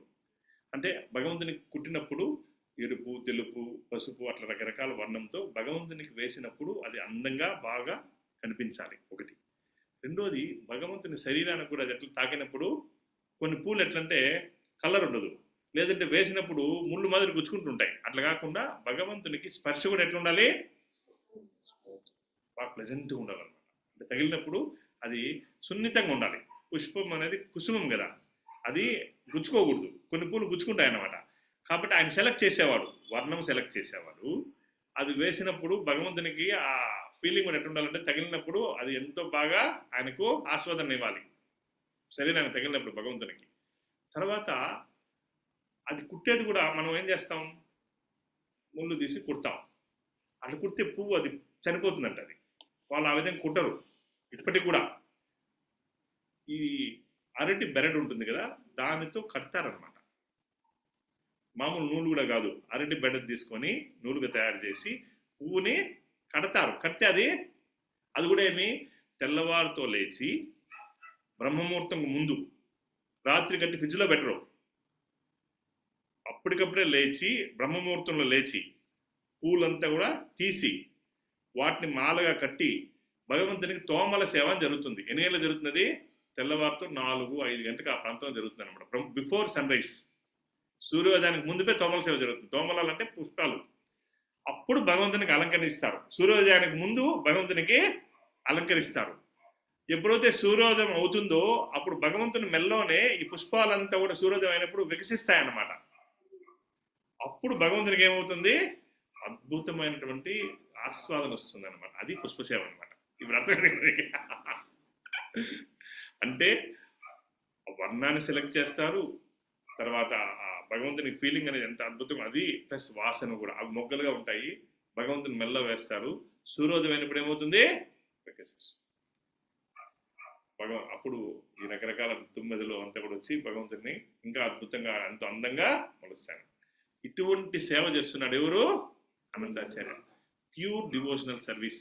మనం ఏమంటాం, పుష్పం అంటే మార్కెట్ని తీసుకొచ్చేస్తాం. అది కూడా మంచిదే. ఇప్పుడు మిమ్మల్ని అందరినీ చెట్లు నాటమంటే పూలు రావు. ఇంకా భగవంతునికి ఎప్పుడు చెట్టు పెరిగేది, వాటిని కోసేది అంత టైం లేదు, కలిగలేదు. జనాలు చాలా బిజీ అనమాట. భగవంతుడు కృపతో ఏ విధంగా తీసుకోరా చెప్తున్నాడు అనమాట. మార్కెట్లో తెస్తారో ఎక్కడి నుంచి తీసుకొస్తారో తీసుకోరా అని సమర్పించండి, దాన్ని కూడా భగవంతుడు స్వీకరిస్తున్నాడు. అయితే పవిత్ర భక్తియుక్త సేవ అనేది అది అనంతాచార్య చేస్తున్నాడు. ఎందుకు?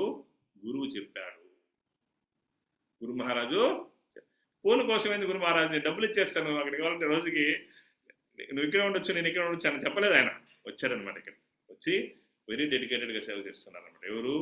ఆయన ధర్మపత్ని ఇద్దరు భగవంతునికి సేవ చేస్తారు. అయితే భగవంతుడు ఇప్పుడు ఆయన చాలా సంతోషపడిపోయాడు, భగవంతుడు సంతృప్తి అయ్యాడు. కాబట్టి ఆయన అనుగ్రహం ఇవ్వాలి కదా, ఆయన సేవ చేస్తున్నారు, వెరీ డెడికేటెడ్గా చేస్తున్నారు. అక్కడ చలి అంత అన్ని వసతులు లేవు, అయినా పూలు పెంచుతున్నాడు, మాల కుడుతున్నాడు. ప్రతిరోజు కరెక్ట్గా తెవి ఇచ్చేస్తున్నాడు. ఎవరు? ఆయన భార్య కూడా, ధర్మపత్ని కూడా, ఇద్దరు కలిసి గురువు యొక్క ఆజ్ఞని నెరవేరుస్తున్నారు, సాక్రిఫైస్ చేస్తారన్నమాట. సరే, ఒకరోజు కొద్దిగా ఎండాకాలం వచ్చిందనమాట. ఎండాకాలం నుంచి నీళ్ళు తగ్గినాయి. కాబట్టి ఇంక కొంచెం ఆ పుష్కరిని ఏం చేయాలైనా కొంచెం పెద్దది చేయాలి అనంతాచార్య. సరే, ఇది కూడా ఏం చేస్తున్నారు, ఇద్దరు కలిసి చేస్తున్నారు అనమాట. ఆయన ఏం చేస్తున్నాడు, గుణపం తీసుకున్నాడు, మట్టి తవ్వుతున్నాడు. ఆ మాతాజీ అనంతాచార్య ధర్మపత్ని ఏం చేస్తుంది, మట్టిని తీసుకెళ్ళి చదువు చేస్తున్నాడు, వేరే చోటుకు వస్తుంది. ఇట్లా చేస్తుంటే ఒక చిన్న పిల్లవాడు అక్కడికి వచ్చాడనమాట. చిన్న బ్రాహ్మణ బాలుడు వాళ్ళ దగ్గరికి వచ్చాడు. చాలా అందంగా ఉన్నాడంట. అతను మంచి పట్టు వస్త్రాలు ధరించున్నాడు, చాలా అందంగా ఉన్నాడనమాట. అక్కడికి వస్తే నేను అనంతాచార్య అడిగాడు అనమాట, బాలు ఎవరు నువ్వు అని చెప్పి అడిగాడు అనమాట.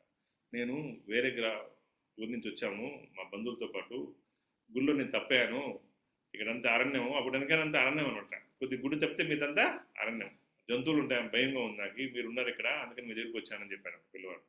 సరే అనంతాచార్య చెప్పాడు, గుడి దగ్గరికి వెళ్ళిపో, నువ్వు మీ వాళ్ళు ఉంటారు నిన్ను కలుసుకోవచ్చు నువ్వు అంటే, లేదు లేదు మీరిద్దరు బాగా కష్టపడుతున్నారు, మీకు నేను సహాయం చేయాలి, నువ్వు గణపంతో మట్టి తవ్వుతున్నావు కదా, నీకు నేను సహాయం చేస్తాను అని చెప్పి పిల్లవాడు అడిగాడు అనమాట, చిన్న బాలుడు.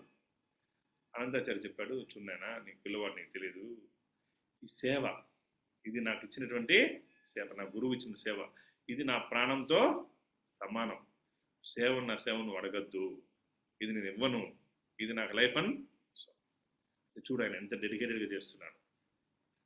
కొన్నిసార్లు ఏమవుతుందంటే మనం ఆ సేవానిష్ట అంటారు, దీన్ని ఏమంటారు, సేవానిష్ట, దాన్ని ప్రాణంతో సమానంగా తీసుకున్నాడు ఎవరు, అనంతాచార్య. చాలా స్ట్రాంగ్గా తీసుకున్నాడు సేవని. ఎంత స్ట్రాంగ్గా తీసుకున్నాడు అంటే ఈవెన్ వేరే వాళ్ళు కూడా అది ఇవ్వడం లేదు, నాది, ఇది నా గురువు ఇచ్చాడు, ఇది నాది, అంతే అంత నిష్ఠతో తీసుకున్నాడు. ఇవి లేదనమాట, సేవనే నాది, నా లైఫ్ ఇది, నేను సేవ అనేది నా లైఫ్, నాకు ఇచ్చినది గురువు ఇచ్చినది, నాకు ఇది వెళ్ళిపో నేను ఆడుకో అని చెప్పాను. సరే ఇతను పని జరగలే ఇక్కడ ఎవరి దగ్గర, అనంతాచార్య దగ్గర. మాతాజీ ఆమె గర్భం అనమాట, గర్భవతి, ఆమె దగ్గరికి వెళ్ళాడు అనమాట. ఆమె దగ్గరికి వెళ్ళి పిల్లవాడు అడిగాడు అనమాట, అమ్మ నువ్వు గర్భవతిగా ఉన్నావు, నువ్వన్నా నాకు మట్టి మోసే పని అన్నాయి అని చెప్పి అడిగాడు అనమాట. అంత అవ్వడానికి అనుగ్రహించడం లేదు, నువ్వన్నా అంటే. ఆమె కొంచెం మదర్లీ ఎఫెక్షన్ కదా, ఆమె కొద్ది దూరం ఆమె తీసుకొస్తుంది, మిగిలింది పిల్లోడికి ఇచ్చేస్తుంది. ఇది కొంతసేపు తర్వాత అనంతాచార్య చూసేశాడు అనమాట. చూసేసి ఆ పిల్లవాడు మోస్తున్నాడు మట్టిని, తొందరగా అయిపోతుంది మట్టి అంతా కూడా. ఆయనకు కోపం వచ్చేసింది, నేను చెప్పాను ఇతనికి ఇది మా సేవ, నువ్వు వెళ్ళుకో ఆడుకో, నువ్వు వెళ్ళి ఆడుకోమని చెప్పాను, మళ్ళీ వచ్చి మా కలుపు పద్దిస్తున్నానని చెప్పి చాలా కోపం వచ్చిందంట అనంతాచార్యకి. ఎంత కోపం వచ్చిందంటే గడ్డపారు తీసుకున్నాను కొట్టేదానికి ఆ పిల్లవాడిని, ఎందుకంటే ఆ కోపంలో ఎప్పుడైతే గడ్డపారు తీసుకొని ఆ పిల్లవాడి దగ్గరికి వచ్చాడు, ఆ పిల్లవాడు భయపడి పరిగెత్తాడు అనమాట. పరిగెత్తుకుంటూ ప్రదక్షిణ అంటే కుడివైపు నుంచి చేస్తాం కదా, ఇట్లా ఎడమవైపుకి, అట్లా అపప్రదక్షిణలో ఆ పిల్లవాడు మందిరంకి వెళ్ళాడు అనమాట. మందిరం దగ్గరికి అనంతాచార్య చాలా కోపంతో ఉన్నాడు, ఆయన కూడా గుణపాన్ని తీసుకొని ఆ పిల్లవాడికంటే వెళ్ళాడు. ఆ పిల్లవాడు మహాద్వారంలోకి లోపలికి వెళ్ళాడు, ఈయన కూడా లోపలికి వెళ్ళాడు గడపాటు తీసుకొని కొట్టేదానికి, కోపం అనమాట. లోపలికి వెళ్ళాడు పిల్లవాడు, లోపలికి వెళ్ళి గర్భాలయంలోకి వెళ్ళిపోయినాడు బాలుడు, గర్భాలయంలోకి వెళ్ళి తలుపులు మూసుకునేసాడు. అనంతాచార్యకి కోపం తగ్గలేదు అనమాట. ఆడికి వెళ్ళి అంతకుముందు ఏం జరిగిందంటే గర్భాలయానికి వెళ్ళి ముందే ఇతను ఏం చేశాడంటే ఇంక వెళ్ళిపోతున్నాడు అని చెప్పి గడ్డపారుతో ఇసిరేసాడు అనమాట. ఎవరు, అనంతాచార్య. గర్భాలయానికి ముందు వెళ్ళే ముందే ఆ బాలుడికి గడ్డపార ఇంక దొరకకుండా ఇసిరేసాడు అనమాట. అది ఆ పిల్లవానికి గడ్డానికి తగిలిందనమాట. ఆ గడ్డపారని అట్లే పట్టుకొని మళ్ళీ అనంతాచార్య ఏం చేశాడంటే పిల్లవాడిని తరుముకుంటూ గర్భాలయంలోకి వెళ్ళాడు అనమాట. అప్పటికే ఆ గడ్డపారతో పిల్లవాడిని కొట్టేశాడు అనమాట. ఆ పిల్లవాడు గర్భంలోకి వెళ్ళిపోయినాడు, దెబ్బ తగిలినా కానీ వెళ్ళిపోయి తలుపులు మూసుకునేసాడు అనమాట. మూసుకోగానే ఈయన ఇంకా కోపం చల్లలేదు, తలుపు తడుతున్నారు అనమాట తీమని. మిగిలిన బ్రాహ్మణులు వచ్చారు, వాళ్ళందరూ కలిసి తలుపు తీశారు. తలుపు తీసి చూస్తే ఇక్కడ పిల్లవాడు లేదు. అయితే భగవంతుని యొక్క విగ్రహము గడ్డం ఉంది కదా భగవంతునికి, ఆ గడ్డంలో నుంచి రక్తం కారుతూ ఉంది. అప్పుడు అర్థమైంది ఎవరికి, అనంతాచారికి, వచ్చిందే పిల్లవాడు ఎవరో కాదు, సాక్షాత్తు శ్రీనివాసుడు. ఆయన ఇంకా షాక్ అయిపోయాడు అనమాట.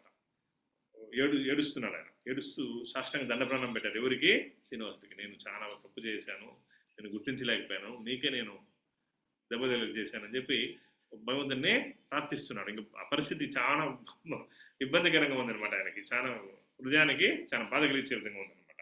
ఎందుకంటే భగవంతుడినే కొట్టేశాడు అనమాట. రక్తం కారుతా ఉంది.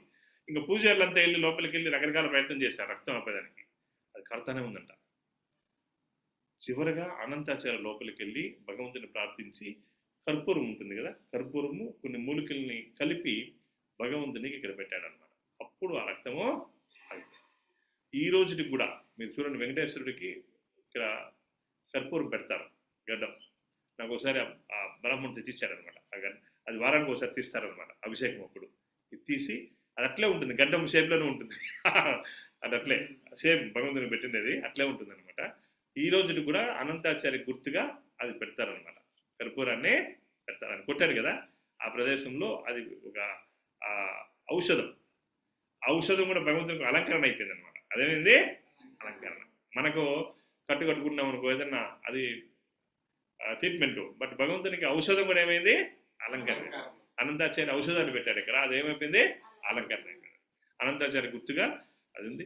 ఈ అపప్రదక్షిణ వచ్చేది ఉంది కదా, బ్రహ్మోత్సవాలు చివరి రోజు బ్రహ్మోత్సవాలు అయిపోయిన తర్వాత భగవంతుడు అనంతాచార్య దగ్గరికి వెళ్ళి ఇదే విధంగా అపప్రదక్షిణలో వస్తాడనమాట. ఆ రోజు కొట్టిన రోజు, అనంతాచార్య కొట్టిన రోజు అపప్రదక్షిణలో వస్తాడనమాట. సేమ్ ఆ తర్వాత ఆ గుణపం ఏదైతే ఉందో అనంతాచార్య కొట్టిండేది, మన ఎంట్రన్స్లోనే వైకుంఠ ద్వారం ఉంది కదా, అక్కడ వైకుంఠ వాకిలి మహద్వారానికి ఈ ఎడమవైపుని పెట్టింటారు. మనం వెళ్ళేటప్పుడు కుడివైపు, వచ్చేటప్పుడు ఎడమవైపు తగిలిచ్చింటారు, రాసింటారు అనంతాచార్య గుణపం అని. ఆయన కొట్టిండేది అక్కడ కూడా ఉందన్నమాట. ఈ విధంగా అంటే భగవంతుడు సంతృప్తి చెందాడు. సంతృప్తి చెంది అంటే ఆయన గురువు యొక్క ఆజ్ఞనే పాటిస్తున్నాడు. ఆయన ఎంతో అద్భుతంగా సేవ చేస్తున్నాడు, భగవంతునికి సేవ చేస్తున్నాడు, గురువు యొక్క ఆజ్ఞను పాటిస్తున్నాడు. కాబట్టి భగవంతుడు ప్రసన్నమయ్యి ఆయనకు ఆ విధంగా లీలలు చేసేటువంటి అవకాశాన్ని కల్పించాడు అనమాట. ఈ విధంగా అనంతాచార్య ఇంకా చాలా అద్భుతమైన లీలలు ఉన్నాయి. మనం భవిష్యత్తులో మళ్ళీ కలుస్తాము, ఆన్లైన్లో మనం చర్చిస్తాము. ఇక్కడ ముఖ్యంగా తెలుసుకోవాల్సింది ఏమంటే గురువు యొక్క ఆజ్ఞనే పాటించాలి. భగవంతుని సంతృప్తి యశ ప్రసాదో భగవత్ ప్రసాదం. ఈ యొక్క గురువు యొక్క కృపతోనే మనం కృష్ణుని యొక్క కృపని పొందగలము. కాబట్టి మన శిక్ష గురువు కావచ్చు, దీక్ష గురువు కావచ్చు, వాళ్ళ యొక్క సూచనలు మనం పాటిస్తూ, వాళ్ళు ఇచ్చినటువంటి మన ప్రభుపాదుల వారు మనకి అందరికీ శిక్ష గురువు, ఇంకా చాలా మంది శిక్షకులు ఉంటారు ఇస్కాన్లో, వాళ్ళ యొక్క సూచనలు మనం పాటిస్తూ అనంతాచార్య మాదిరి మనం అనుకరించలేము. వాళ్ళ అడుగుజాడల్లో నడుస్తూ గురువు యొక్క ఆజ్ఞను మనం పాటించినట్లయితే భగవంతుని యొక్క కృపను మనము పొందగలుగుతాము. ఇప్పుడు ప్రభుపాదుల వారు కూడా వాళ్ళ యొక్క గురువు యొక్క ఆజ్ఞను ఆయన పాటించారు. భక్తి సిద్ధాంత సరస్వతి మహారాజ్ యొక్క ఆజ్ఞనే ఆయన ఇప్పుడు ఆయన మననం చేసుకున్నాడు ఆయన ఆజ్ఞని. కాబట్టి ఇంత అద్భుతమైనటువంటి ఇస్కాన్ ఆయన స్థాపించగలిగారు. కాబట్టి మనం కూడా ఈ సూచనలు అనేది పాటించడము చాలా చాలా ఇంపార్టెంట్. కొన్నిసార్లు గురువుకి మనం నేరుగా ఉండి సేవ చేయలేకపోవచ్చు, వాణి సేవ వాపు సేవ. బట్ ఇక్కడ అనంతాచార్య వాణి సేవని ఎంతో తోతో చెప్పకుండా పాటించారు. కాబట్టి భగవంతుడు చాలా సంతృప్తిని చెందారు అనమాట. కాబట్టి మనం కూడా ఈ భగవంతుని యొక్క గురువు యొక్క సూచనలు పాటించడం కోసం మనము ప్రయత్నం చేస్తాం. హరే కృష్ణ. ఏదైనా ప్రశ్నలు ఉంటే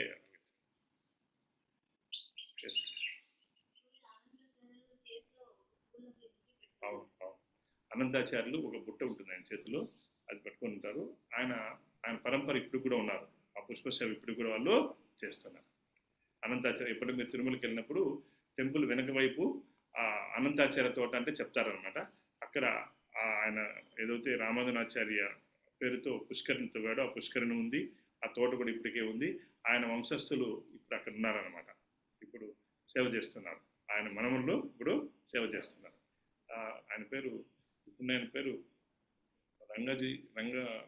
రంగారు అని చెప్పుకుంటారు ఆయన్ని. ఆయన పెద్ద ఆయన ఉన్నారండి, ఇప్పుడు కూడా ఉన్నాడు అక్కడ. వాళ్ళ వంశస్థులు ఇప్పుడు ఆ సేవ చేస్తారు. హరే కృష్ణ. ఎవరికైనా ఏమైనా సందేహాలు ఉంటే హ్యాండ్స్ రైజ్ చేయండి, ప్రభుజీ సమాధానం చెప్తారు. హరే కృష్ణ. ప్రభుజీ హరే కృష్ణ, అన్మ్యూట్ చేసుకోండి.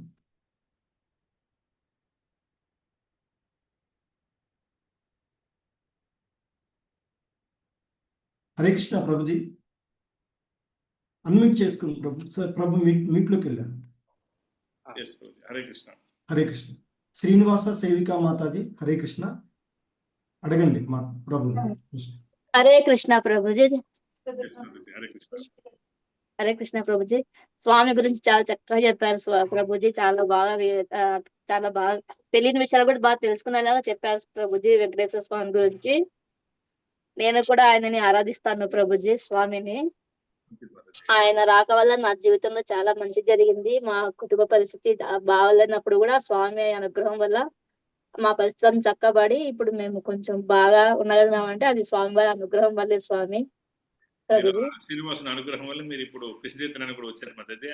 ఆయన మీరు శరణాగతి భవన్లో ఉన్నారు కాబట్టి భగవంతుడే మిమ్మల్ని ఇక్కడ కృష్ణ చైతన్యానికి పంపించాడు శ్రీనివాసుడు. అవును ప్రభుజీ. స్వామిని అయితే మనసా వాచా కర్మణ ఎప్పుడు నమ్ముతాను ప్రభుజీ స్వామిని. నేనైతే ప్రభుజీ నాకు ఒక సందేహం ఉంది ప్రభుజీ. నేను అవివాహితను ప్రభుజీ. నాకు బ్రెయిన్ స్ట్రోక్ వచ్చినప్పుడు తిరిగి కోలుకోగలిగితే 7 శనివారాలు పూజ చేసుకుంటాను స్వామి అని మొక్కున్నాను ప్రభుజీ. అది వ్రతము దంపతులు చేయాలని పుస్తకంలో ఉంది. అది వ్రతం నేను చేసుకోవచ్చా ప్రభుజీ? మంచి ప్రశ్న మాతాజీ. మీరు 7 శనివారాలు భగవంతునికి పూజ చేయాలని చెప్పి వ్రతం చేయాలని చెప్పి మీరు మొక్కున్నారా? అవును ప్రభుజీ. మంచిది మాతాజీ. యాక్చువల్లీ శ్రీమద్ భాగవతం ఏం చెప్తుందండి మాతాజీ, దేవర్షుణాం పితృణం నాకింకరోనాయ మునిచరాజన్ సర్వాత్మనానం శరణం శరణ్యం గతో ముకుంద పరిహర్తి కృత్యం. కాబట్టి ముకుందునికి మీరు శరణాగతి పొందిన తర్వాత ఈ నియమ నిబంధనలు ఏమి రావు. మీరు ఎప్పుడైతే కృష్ణ చైతన్యానికి వచ్చారో అప్పుడు ఈ నియమ నిబంధనలు అంతా పక్కన పెట్టేసేయండి. మీరు ఇప్పుడు మీరు కృష్ణ చైతన్యానికి వచ్చి 16 మాలు జపం చేస్తున్నారు కాబట్టి మీరు కృష్ణుణ్ణి ఆరాధించవచ్చు.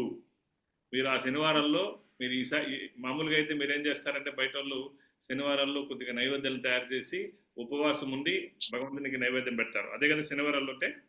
అవును ప్రభుజీ. మీరు అది చేయండి. అదేవిధంగా పవిత్రంగా మీకు తెలిసి ఇప్పుడు నైవేద్యం ఎట్ట పెట్టాలని అదే సమయంలో జపం కూడా ఎక్కువ చేయండి ఆ రోజు.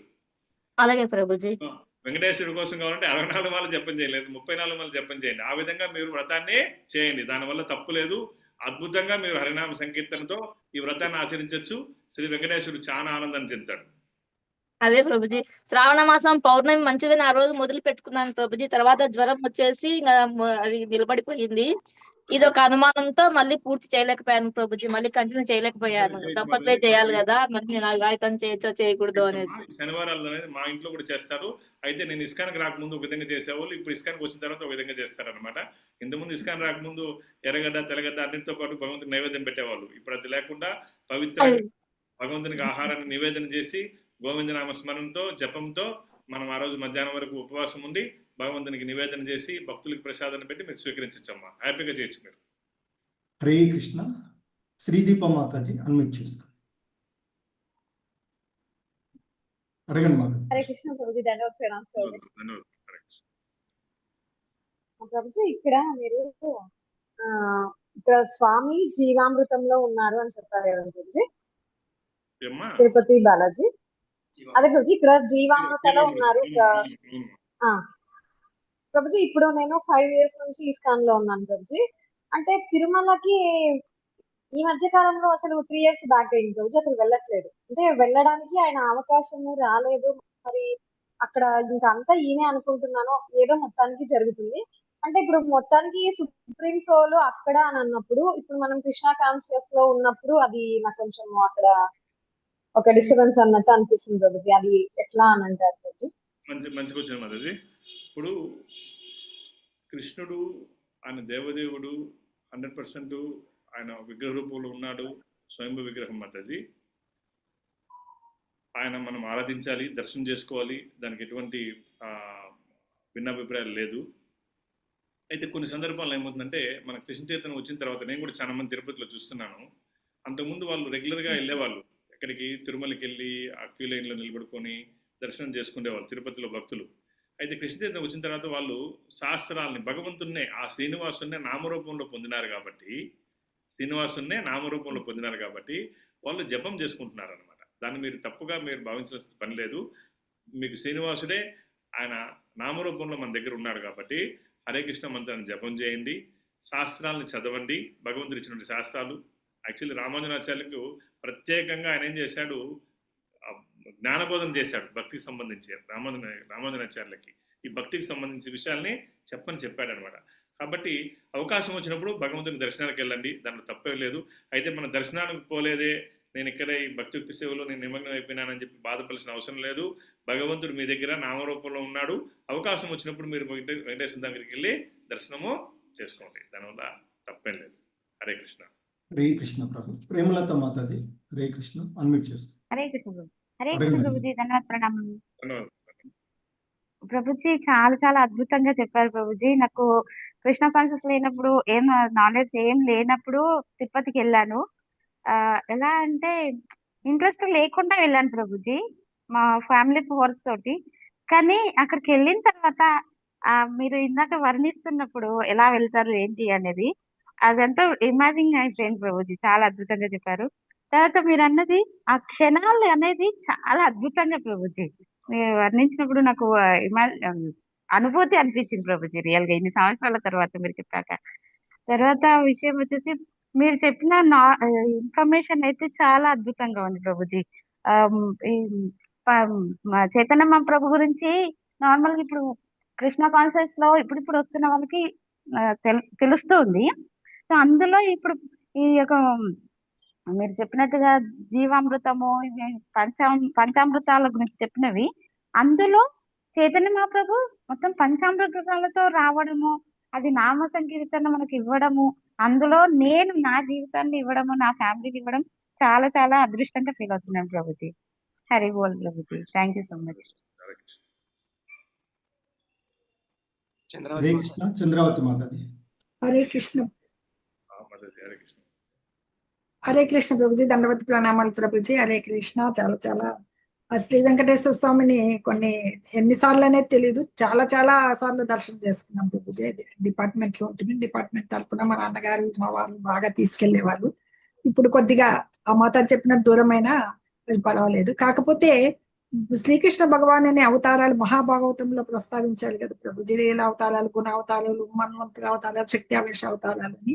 ఎక్కడ మనకి కలియుగ శ్రీ వెంకటేశ్వర స్వామి గురించి గానీ ఆయన ఏ అవతారం అనేది ప్రస్తావన రాలేదు ప్రభుజీ పురాణాల్లో. ఏ పురాణాల్లో ఎక్కడ ఉంది అనేది ఈ పివిఆర్కే ప్రసాద్ గారు రాసిండేటివి కొన్ని రచనలు చదివాను ఆయన మాతాజీ, గురించి. బ్రహ్మాండ పురాణము, వరాహ పురాణము ప్రభుజీ. ఉంది మాతాజీ. వెంకటేశ్వర స్వామి గురించి ఉంది, పద్మ పురాణంలో ఉంది. అంటే ఈ అవతారాల్లో ఏ అవతారం అనుకోవచ్చు ప్రభుజీ? ఈ లీలా అవతారం మాతాజీ, భగవంతుడు. లీలా అవతారం. ఓకే ప్రభుజీ. హరే కృష్ణ. ధన్యవాదాలు ప్రభుజీ. హరే కృష్ణ. భవానీ మాతాజీ. హరే కృష్ణ. అన్మ్యూట్ చేసి. హరే కృష్ణ ప్రభుజీ. శతకోటి పాదాభివందనాలు ప్రభుజీ. చాలా అద్భుతంగా ఉంది.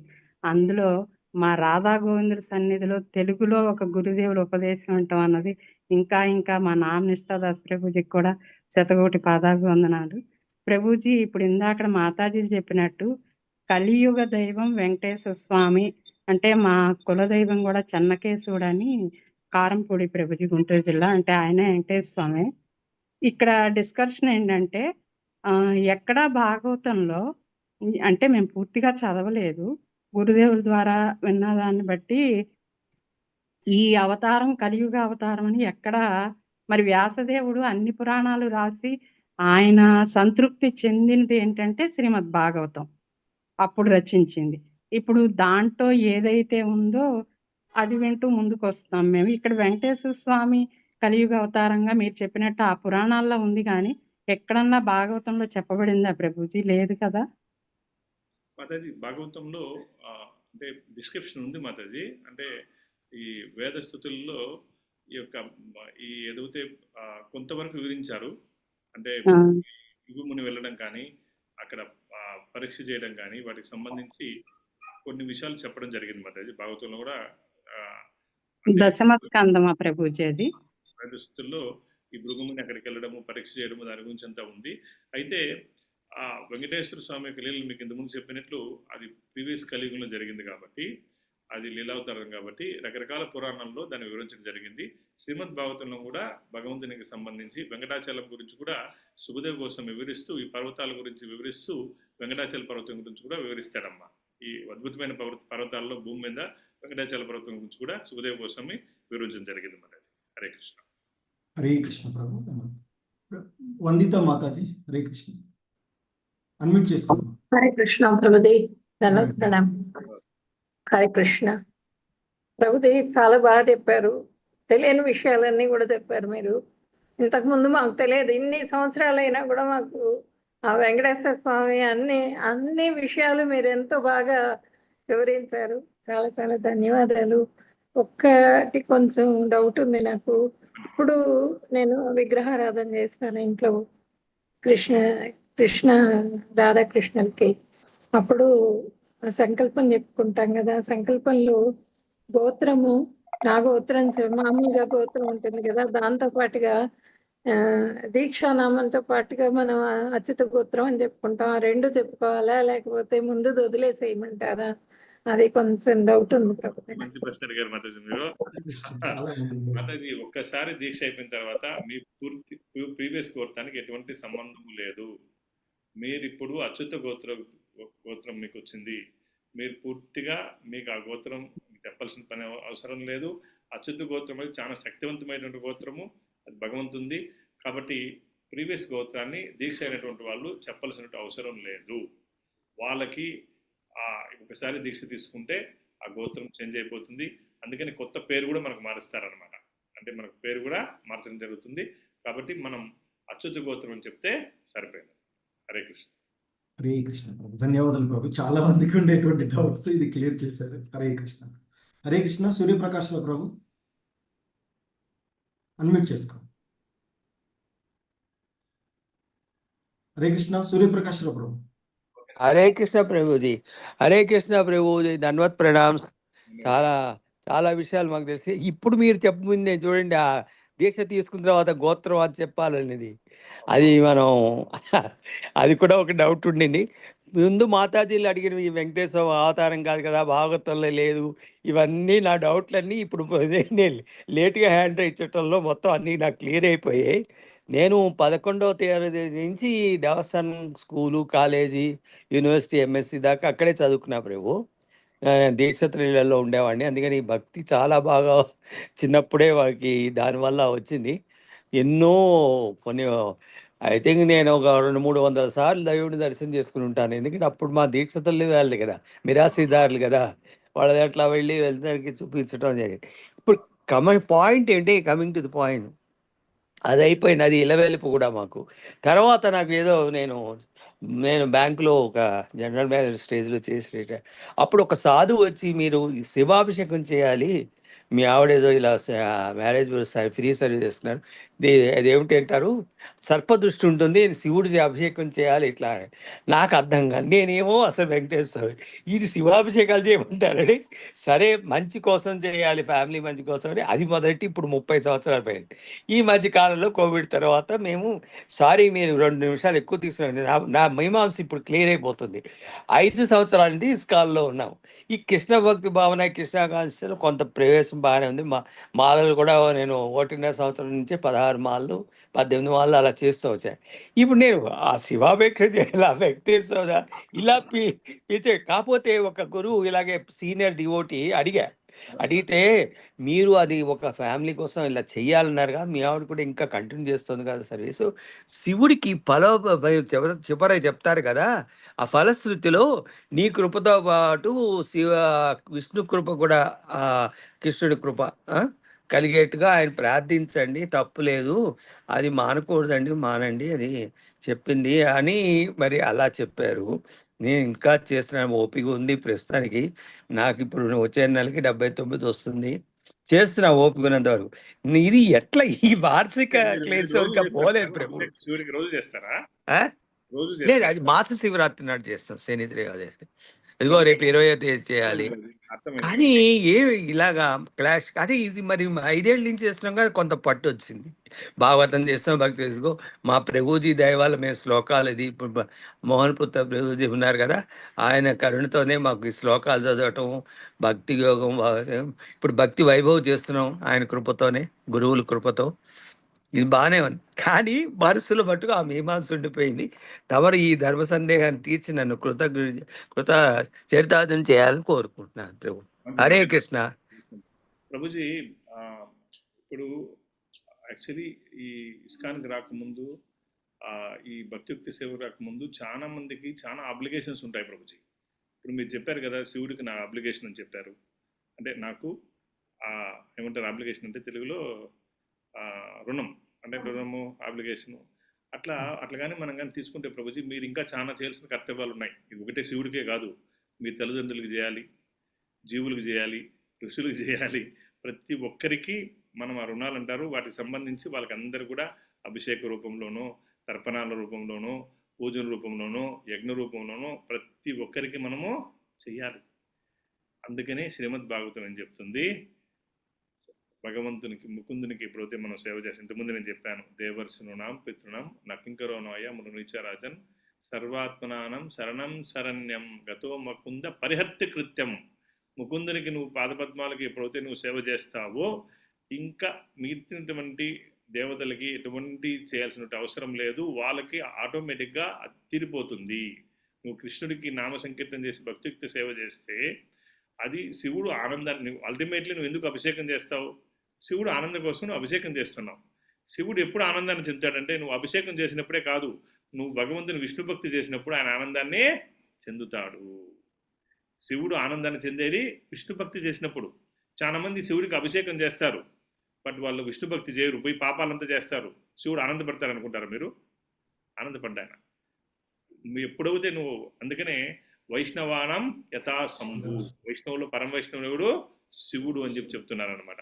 కాబట్టి మనం కానీ కాశీకి వెళ్తే కాశీలో ఎవరు శివనామాన్ని ఎక్కువ జపం చేయరాడా, రామనాం సత్యహోయ్, రామనాం సత్యహోయ్ అని చెప్తుంటారు. కాబట్టి మీరు హరే కృష్ణ మహామంత్రాన్ని జపం చేస్తూ నువ్వు కృష్ణుని ఆరాధిస్తే శివుడు చాలా ఆనందాన్ని చెందుతాడు, మీకు ఆశీర్వాదాన్ని ఇస్తాడు. కొన్ని సందర్భాల్లో నేను కూడా ఇప్పుడు మాయాపూర్ వెళ్తాను. మాయాపూర్ వెళ్ళినప్పుడు మనకు జగన్నాథ్ మందిరం ఉంది, అక్కడ పక్కనే శివుడు ఉంటాడు, మహాదేవ్ శివుడు ఉంటాడు. నేను అభిషేకం చేస్తాను అక్కడ. లేదు ఇక్కడికి శ్రీశైలం వెళ్తాను, శ్రీశైలం వెళ్ళినప్పుడు స్పర్శ దర్శనం అభిషేకం అప్పుడు చేస్తాను. అదే పనిగా మనం ఇక్కడ ఏదైతే మనం రుణాల మాదిరి చేయాల్సిన అవసరమో లేదు. ఒక వైష్ణవుడిగా మన క్షేత్రాలకు వెళ్ళినప్పుడు శివుడికి వైష్ణవుడిగా మనము ఆయనకు సేవ చేస్తాం. అయితే మనకు ఆ రుణం అనేది కానీ ఆ యొక్క దానికి తప్పనిసరిగా చేయాలనేటువంటి విధానము లేదు. నువ్వు ఎప్పుడైతే భక్తియుక్తి సేవకు వచ్చావో శివుడు దానికి ఎంతో ఆనందాన్ని చెందాడు. హరే కృష్ణ. హరే కృష్ణ ప్రభు, ధన్యవాదాలు ప్రభు సందేహాలు తీర్చినటువంటి. హరే కృష్ణ మాతాజీ, డైరెక్ట్ గా ప్రశ్న అడగండి, ఎందుకంటే ప్రభుకి నెక్స్ట్ టైం ఉండొచ్చు. రాజేశ్వరి మాతాజీ, హరే కృష్ణ. హరే కృష్ణ ప్రభుజీ, దండవత్ ప్రణాం ప్రభుజీ. హరే కృష్ణ ప్రభుజీ, మీరు చాలా బాగా వివరించారు అన్ని విషయాలు, చాలా చాలా విషయాలు తెలుసుకున్నాము. ఇస్కాన్ మంగళూరు వాళ్ళకి కూడా చాలా ధన్యవాదాలు ఈ ప్రోగ్రాం పెట్టినందుకు. ప్రభుజీ, మరి ప్రత్యక్ష సేవ గొప్పదా, పరోక్ష సేవ గొప్పదా ప్రభుజీ? అంటే ఇప్పుడు యాత్రలు అవన్నీ పెడుతూ ఉంటారు, నేనైతే నా కుటుంబ పరిస్థితులను బట్టి మిగతా బాధ్యతలను బట్టి నేను వెళ్ళలేకపోతాను. కాకపోతే ఇంట్లో 16 మాలలు చేసుకుంటూ ఇంకా వీలుంటే 26, 28, 32 ఇలా కూడా చేసుకుంటాను. కాకపోతే భగవంతునికి 3 పూటల నైవేద్యం బట్టి ఇవన్నీ చేస్తూ ఉంటాను. కానీ నాకు ఒక పెద్ద సందేహం ఉంటుందన్నమాట, అందరూ వెళ్తున్నారు కదా, నేను వెళ్ళలేకపోతున్నాను. ఈ విధంగా మరి నాకు భగవంతుడి కరుణ లభిస్తుందా లేదా అనేది ఒక పెద్ద డౌట్ ప్రభుజీ. హరే కృష్ణ, ఎక్స్ప్లెనేషన్ ఇవ్వండి ప్రభుజీ. మంచి ప్రశ్న మాతాజీ. లైక్ ఈవెన్ మనం కానీ చైతన్య చరితామృతంలో చూసినట్లయితే చాలా మంది భక్తులకు ఇదే పరిస్థితి అనమాట. ఈవెన్ నరోత్తమ్ దాస్ ఠాకూర్, తర్వాత శ్రీనివాసాచార్య, వాళ్ళందరూ కూడా ఇంట్లో పరిస్థితులు అప్పుడు చైతన్య మహాప్రభు లీలలు జరిగేటప్పుడే వాళ్ళు వెళ్ళి చైతన్య మహాప్రభుతో కలిసి ధామంలో ఉండాలనేది వాళ్ళ కోరిక. అయితే అక్కడ అవకాశమో లేదు. వాళ్ళు ఏం చేశారు, భగవంతుని ప్రార్థించారు, కీర్తన చేశారు, పూజించారు.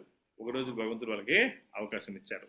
కాబట్టి మీరు ఈ 2 భక్తుల్ని మనం కాదనం, దూరం నుంచి భక్తుల్ని ధామాన్ని స్మరిస్తూ భక్తి చేయడము అది ఎంతో ఉన్నతమైంది, అది కూడా ఉన్నతమైందే. అదే సమయంలో అవకాశం వచ్చినప్పుడు మనం ధామానికి వెళ్ళి భక్తులకు నేరుగా సాంగత్యం తీసుకోవడం కూడా ఉన్నతమైంది. కాబట్టి మీకు ఇప్పుడు భగవంతుడు దూరం నుంచి సేవ చేసేటువంటి అవకాశాన్ని ఇచ్చాడు. మీరు దాన్ని మీరు కొనసాగించండి. అవకాశం వచ్చినప్పుడు తప్పనిసరిగా మీకు మనసులో కోరుకున్నట్లయితే కృష్ణుడు అనుగ్రహిస్తాడు. అప్పుడు తప్పనిసరిగా మీరు నేరుగా భక్తులకి సాంగత్యాన్ని స్వీకరించవచ్చు.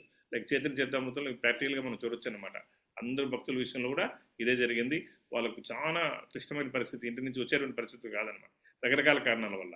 అయినా కానీ వాళ్ళ భక్తిని ఆచరించారు, స్మరిస్తూ భగవంతుని చైతన్య మహాప్రభుని స్మరిస్తూ. మళ్ళీ అవకాశం వచ్చినప్పుడు వాళ్ళు నేరుగా కూడా ధామ దర్శనాన్ని, భక్తుల సంగత్యాన్ని తీసుకున్నారు. మీకు భగవంతుడు అనుగ్రహిస్తాడు. అప్పుడు మీరు నేరుగా వెళ్ళి భక్తుల్ని, ధామాన్ని దర్శించవచ్చు. హరే కృష్ణ. హరే కృష్ణ ప్రభు, ధన్యవాదాలు. యశోద మాతాజీ, హరే కృష్ణ. హరే కృష్ణ ప్రభుజీ, ధన్యవాద ప్రణామాలు. హరే కృష్ణ ప్రభుజీ, నామనష్ట ప్రభుజీకి, మీకు మోహన్ రావు ప్రభుజీకి, అందరికీ గురువులందరికీ ధన్యవాద ప్రణామాలు. చాలా హ్యాపీగా ఉంది ప్రభుజీ. నేనైతే ఇస్కాన్లో ఇందులో ఈ మంగళూరు ప్లాట్ఫామ్లో 3 ఏళ్ల నుంచి 4 ఏళ్ల వరకు అవుతుంది జాయిన్ అయ్యాను. అయితే అక్షర జ్ఞానం లేదు, భగవద్గీత పుస్తకం ఏమో తెలీదు, ఏమీ తెలీదు. ఎలాగొచ్చిందో గ్రూప్ ఎలా జాయిన్ అయిపోయాను. అలాగే ఇందులో నుంచే నా దగ్గర భగవద్గీత పుస్తకం కూడా లేదు, నాకు సూర్యప్రకాష్ ప్రభుజీ పంపించారు.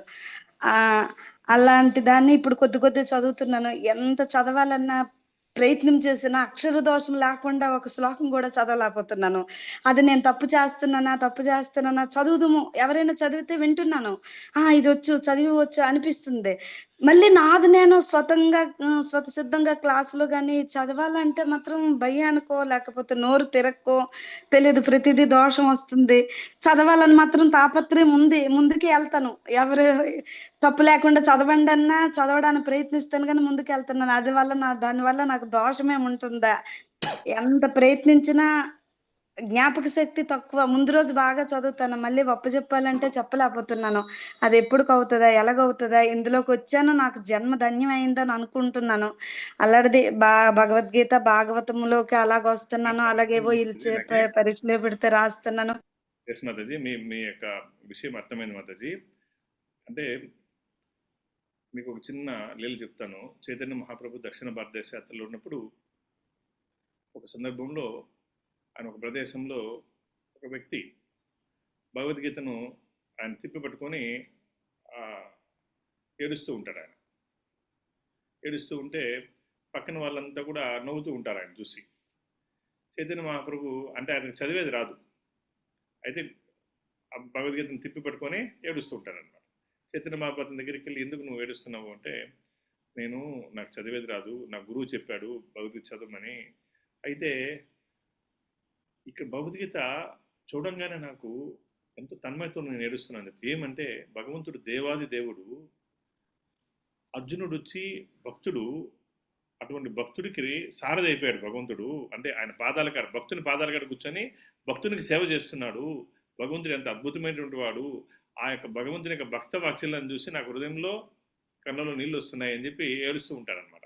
అప్పుడు చైతన్య మహాప్రభు ఏం చెప్పాడంటే, నువ్వు పర్ఫెక్ట్గా భగవద్గీత అర్థం చేసుకున్నావు, నువ్వు పండితుడు, భగవద్గీతకు నువ్వు ఆథరైజ్ పర్సన్ అని చెప్తాడనమాట. అంటే నీకు అక్కడ తత్వజ్ఞానం, ఈవెన్ మన భక్తి సిద్ధాంత సరస్వతి మహారాజు యొక్క గురువు గౌర్ కిషోర్ దాస్ బాబాజీ, ఆయన చదువు రాదని, అయినా కానీ భక్తి సిద్ధాంత మహారాజు ఏం చేశాడు, ఆయన గురువుగా స్వీకరించాడు. కాబట్టి ఇక్కడ భౌతికమైనటువంటి విద్యా అర్హత నీకు అర్హత కాదు. భక్తియుక్తి సేవకి నీకు చదువు వచ్చిందా రాదనేది ముఖ్యం కాదు, ఎంత తీవ్రంగా నువ్వు భక్తిని ఆచరిస్తున్నావు అనేది ముఖ్యము. ముఖ్యంగా హరే కృష్ణ మంత్రాన్ని నువ్వు ఎంత బాగా చక్కగా ఎంత తీవ్రంగా జపిస్తున్నావు అనేది ముఖ్యం. కృష్ణుడిని ఎంత భక్తితో ఆరాధిస్తున్నావు అనేది ముఖ్యం. కాబట్టి మీరు శ్లోకాలు నాకు స్పష్టంగా చెప్పనా అనేది మీకు అది కాదు, భగవంతుని యొక్క తత్వాన్ని ఎంత అర్థం చేసుకున్నావు అనేది ముఖ్యం. కాబట్టి ఈవెన్ మన చైతన్య చరితామృతం, మన చైతన్య మహాప్రభు పాండిత్యాన్ని ఆయన అంతగా ఆహ్వానించలేదు. మనం కానీ ఈ దిగ్విజయ పండితు యొక్క లీలలో చూస్తే పెద్ద పెద్ద పండితులంతా కూడా చైతన్య మహాప్రభు పక్కన పెట్టేశారు అనమాట. పెద్ద పెద్ద పండితుల్ని పక్కన పెట్టేశారు. ఎవరైతే భక్తిని ఆచరిస్తారో వాళ్ళు మాత్రమే ఆయన స్వీకరించారు. కాబట్టి మీరు ఈ భక్తియుక్తి సేవ చైతన్య మహాప్రభు లీలల్లో మనం ఎంతో మందిని చూడొచ్చు అనమాట. వాళ్ళు ఎవరైతే భక్తిని కలిగి ఉన్నారో వాళ్ళని చైతన్య మహాప్రభు ఆశీర్వదించారనమాట. కాబట్టి మీరు బాధపడాల్సిన పని లేదు, నాకు చదువు రాదు, నేను శాస్త్రాలు చదవలేకపోతున్నాను అనేది. బట్ వినండి, మీరు భక్తుల దగ్గర నుంచి వినండి, శ్రవణం చేయండి. కాబట్టి అది చేస్తే చైతన్య మహాప్రభు ఎంతో ఆనందాన్ని పొందుతాడు, ప్రభుపాద ఆనందాన్ని చెందుతారు. హరే కృష్ణ. హరే కృష్ణ ప్రభు, ధన్యవాదాలు. సో ప్రభు హరే కృష్ణ. హరే కృష్ణ. హరే కృష్ణ. సో ఈరోజు ప్రభుజీ భగవంతుని యొక్క లీలలు, ఆ బాలాజీ లీలలు మన తెలుగు రాష్ట్రాల్లో మనందరికీ పరిచయమైనటువంటి కలియుగ వైకుంఠం. సో అటువంటి ఆ భగవంతుని యొక్క లీలల్లో ఆ భగవంతుని దర్శనానికి ఎందుకు మనం అంత ఆతృతతో వెళ్తాము? లైన్లో ఉండేటువంటి ఆ ప్రాముఖ్యత, ఆ క్యూరియాసిటీ, అలాగే వివిధ రకాలైనటువంటి విగ్రహ విధానాలు, స్వయంభూవి, పంచామృత విగ్రహాల గురించి ప్రాముఖ్యత. అందులో ఇక చైతన్య మహాప్రభు, ఇప్పుడు ఏదైతే గౌడీయ వైష్ణవ విధానంలో మనం ఉన్నామో ఆ చైతన్య మహాప్రభుల వారి ద్వారా అన్ని అమృతాలు, పంచ అమృత విగ్రహంగా ఉన్నటువంటి వారి ద్వారా మనం ఉన్నటువంటి ఎంతో అదృష్టవంతులుగా. సో మరి అలాగే గురువు అనుగ్రహము, గురు సేవ, ఆ ప్రాముఖ్యతలు, భగవంతుని యొక్క పూజా విధానము, ఎంత అద్భుతమైనటువంటి లీలలు చెప్పారంటే ఇవాళ ప్రభు పుష్పాలు ఎలా చేసేవారు గురువులు అనేటువంటి విషయాన్ని కూడా మనందరికీ ఆ ఆధ్యాత్మిక విధానాల్లో ఇక్కడికో ఇవాళ నిజంగా మనందరినీ కూడా ఆధ్యాత్మిక ప్రపంచంలోనికి తీసుకువెళ్ళినట్లుగా ఉన్నటువంటి అద్భుతమైనటువంటి ప్రవచనము ప్రభు. సో భగవంతుని లీలలే అద్భుతమైన, అందులో మన యొక్క గురువు గారు అనుభవమైనటువంటి వారు, ఆత్మానుభూతి ఉన్నటువంటి వారి ద్వారా విన్నటువంటి గురుముఖత విన్నటువంటి ఆ లీల ఇవాళ మనకి ఎంతో అద్భుతమైనది. అలాంటి మనలాంటి వాళ్ళకి అల్పులమైనటువంటి వాళ్ళకి ఆధ్యాత్మిక పురోగతిలో కొంచెం అబ్బినా అందరం మనం ఇప్పుడు చెప్తున్నట్లుగా అందరం కూడా ధన్యులమైనట్లుగా మరొకసారి మనందరం ప్రభుకి ఇస్కాన్ మంగళూరు అలాగే ఇస్కాన్ మంగళూరు తెలుగు విభాగం తరఫున ప్రభుకి హరే కృష్ణ మహామంత్రంతో అందరం గట్టిగా అన్మ్యూట్ చేసుకోండి. హరే కృష్ణ అందరూ గట్టిగా హరే కృష్ణ హరే కృష్ణ కృష్ణ కృష్ణ హరే హరే రామ రామ హరే రామ రామ రామ హరే హరే హరే కృష్ణ హరే కృష్ణ హరే కృష్ణ హరే రామ హరే రామ రామ హరే రామ హరే కృష్ణ హరే కృష్ణ హరే కృష్ణ హరే రామ రామ హరే రామ హరే రామ రామ ధన్యవాద ప్రణామం ప్రభుజీ.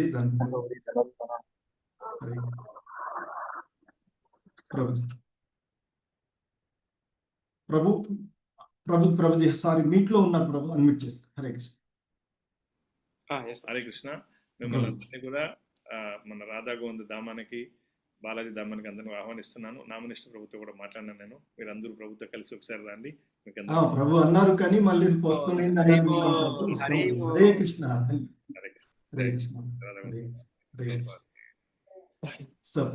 హరే కృష్ణ ప్రభుజీ ప్రణామాలు. హరే కృష్ణ. ధన్యవాదాలు అందరికీ. ఎండ్ చేస్తున్నాను మాతాజీ. ధన్యవాదాలు ధన్యవాదాలు.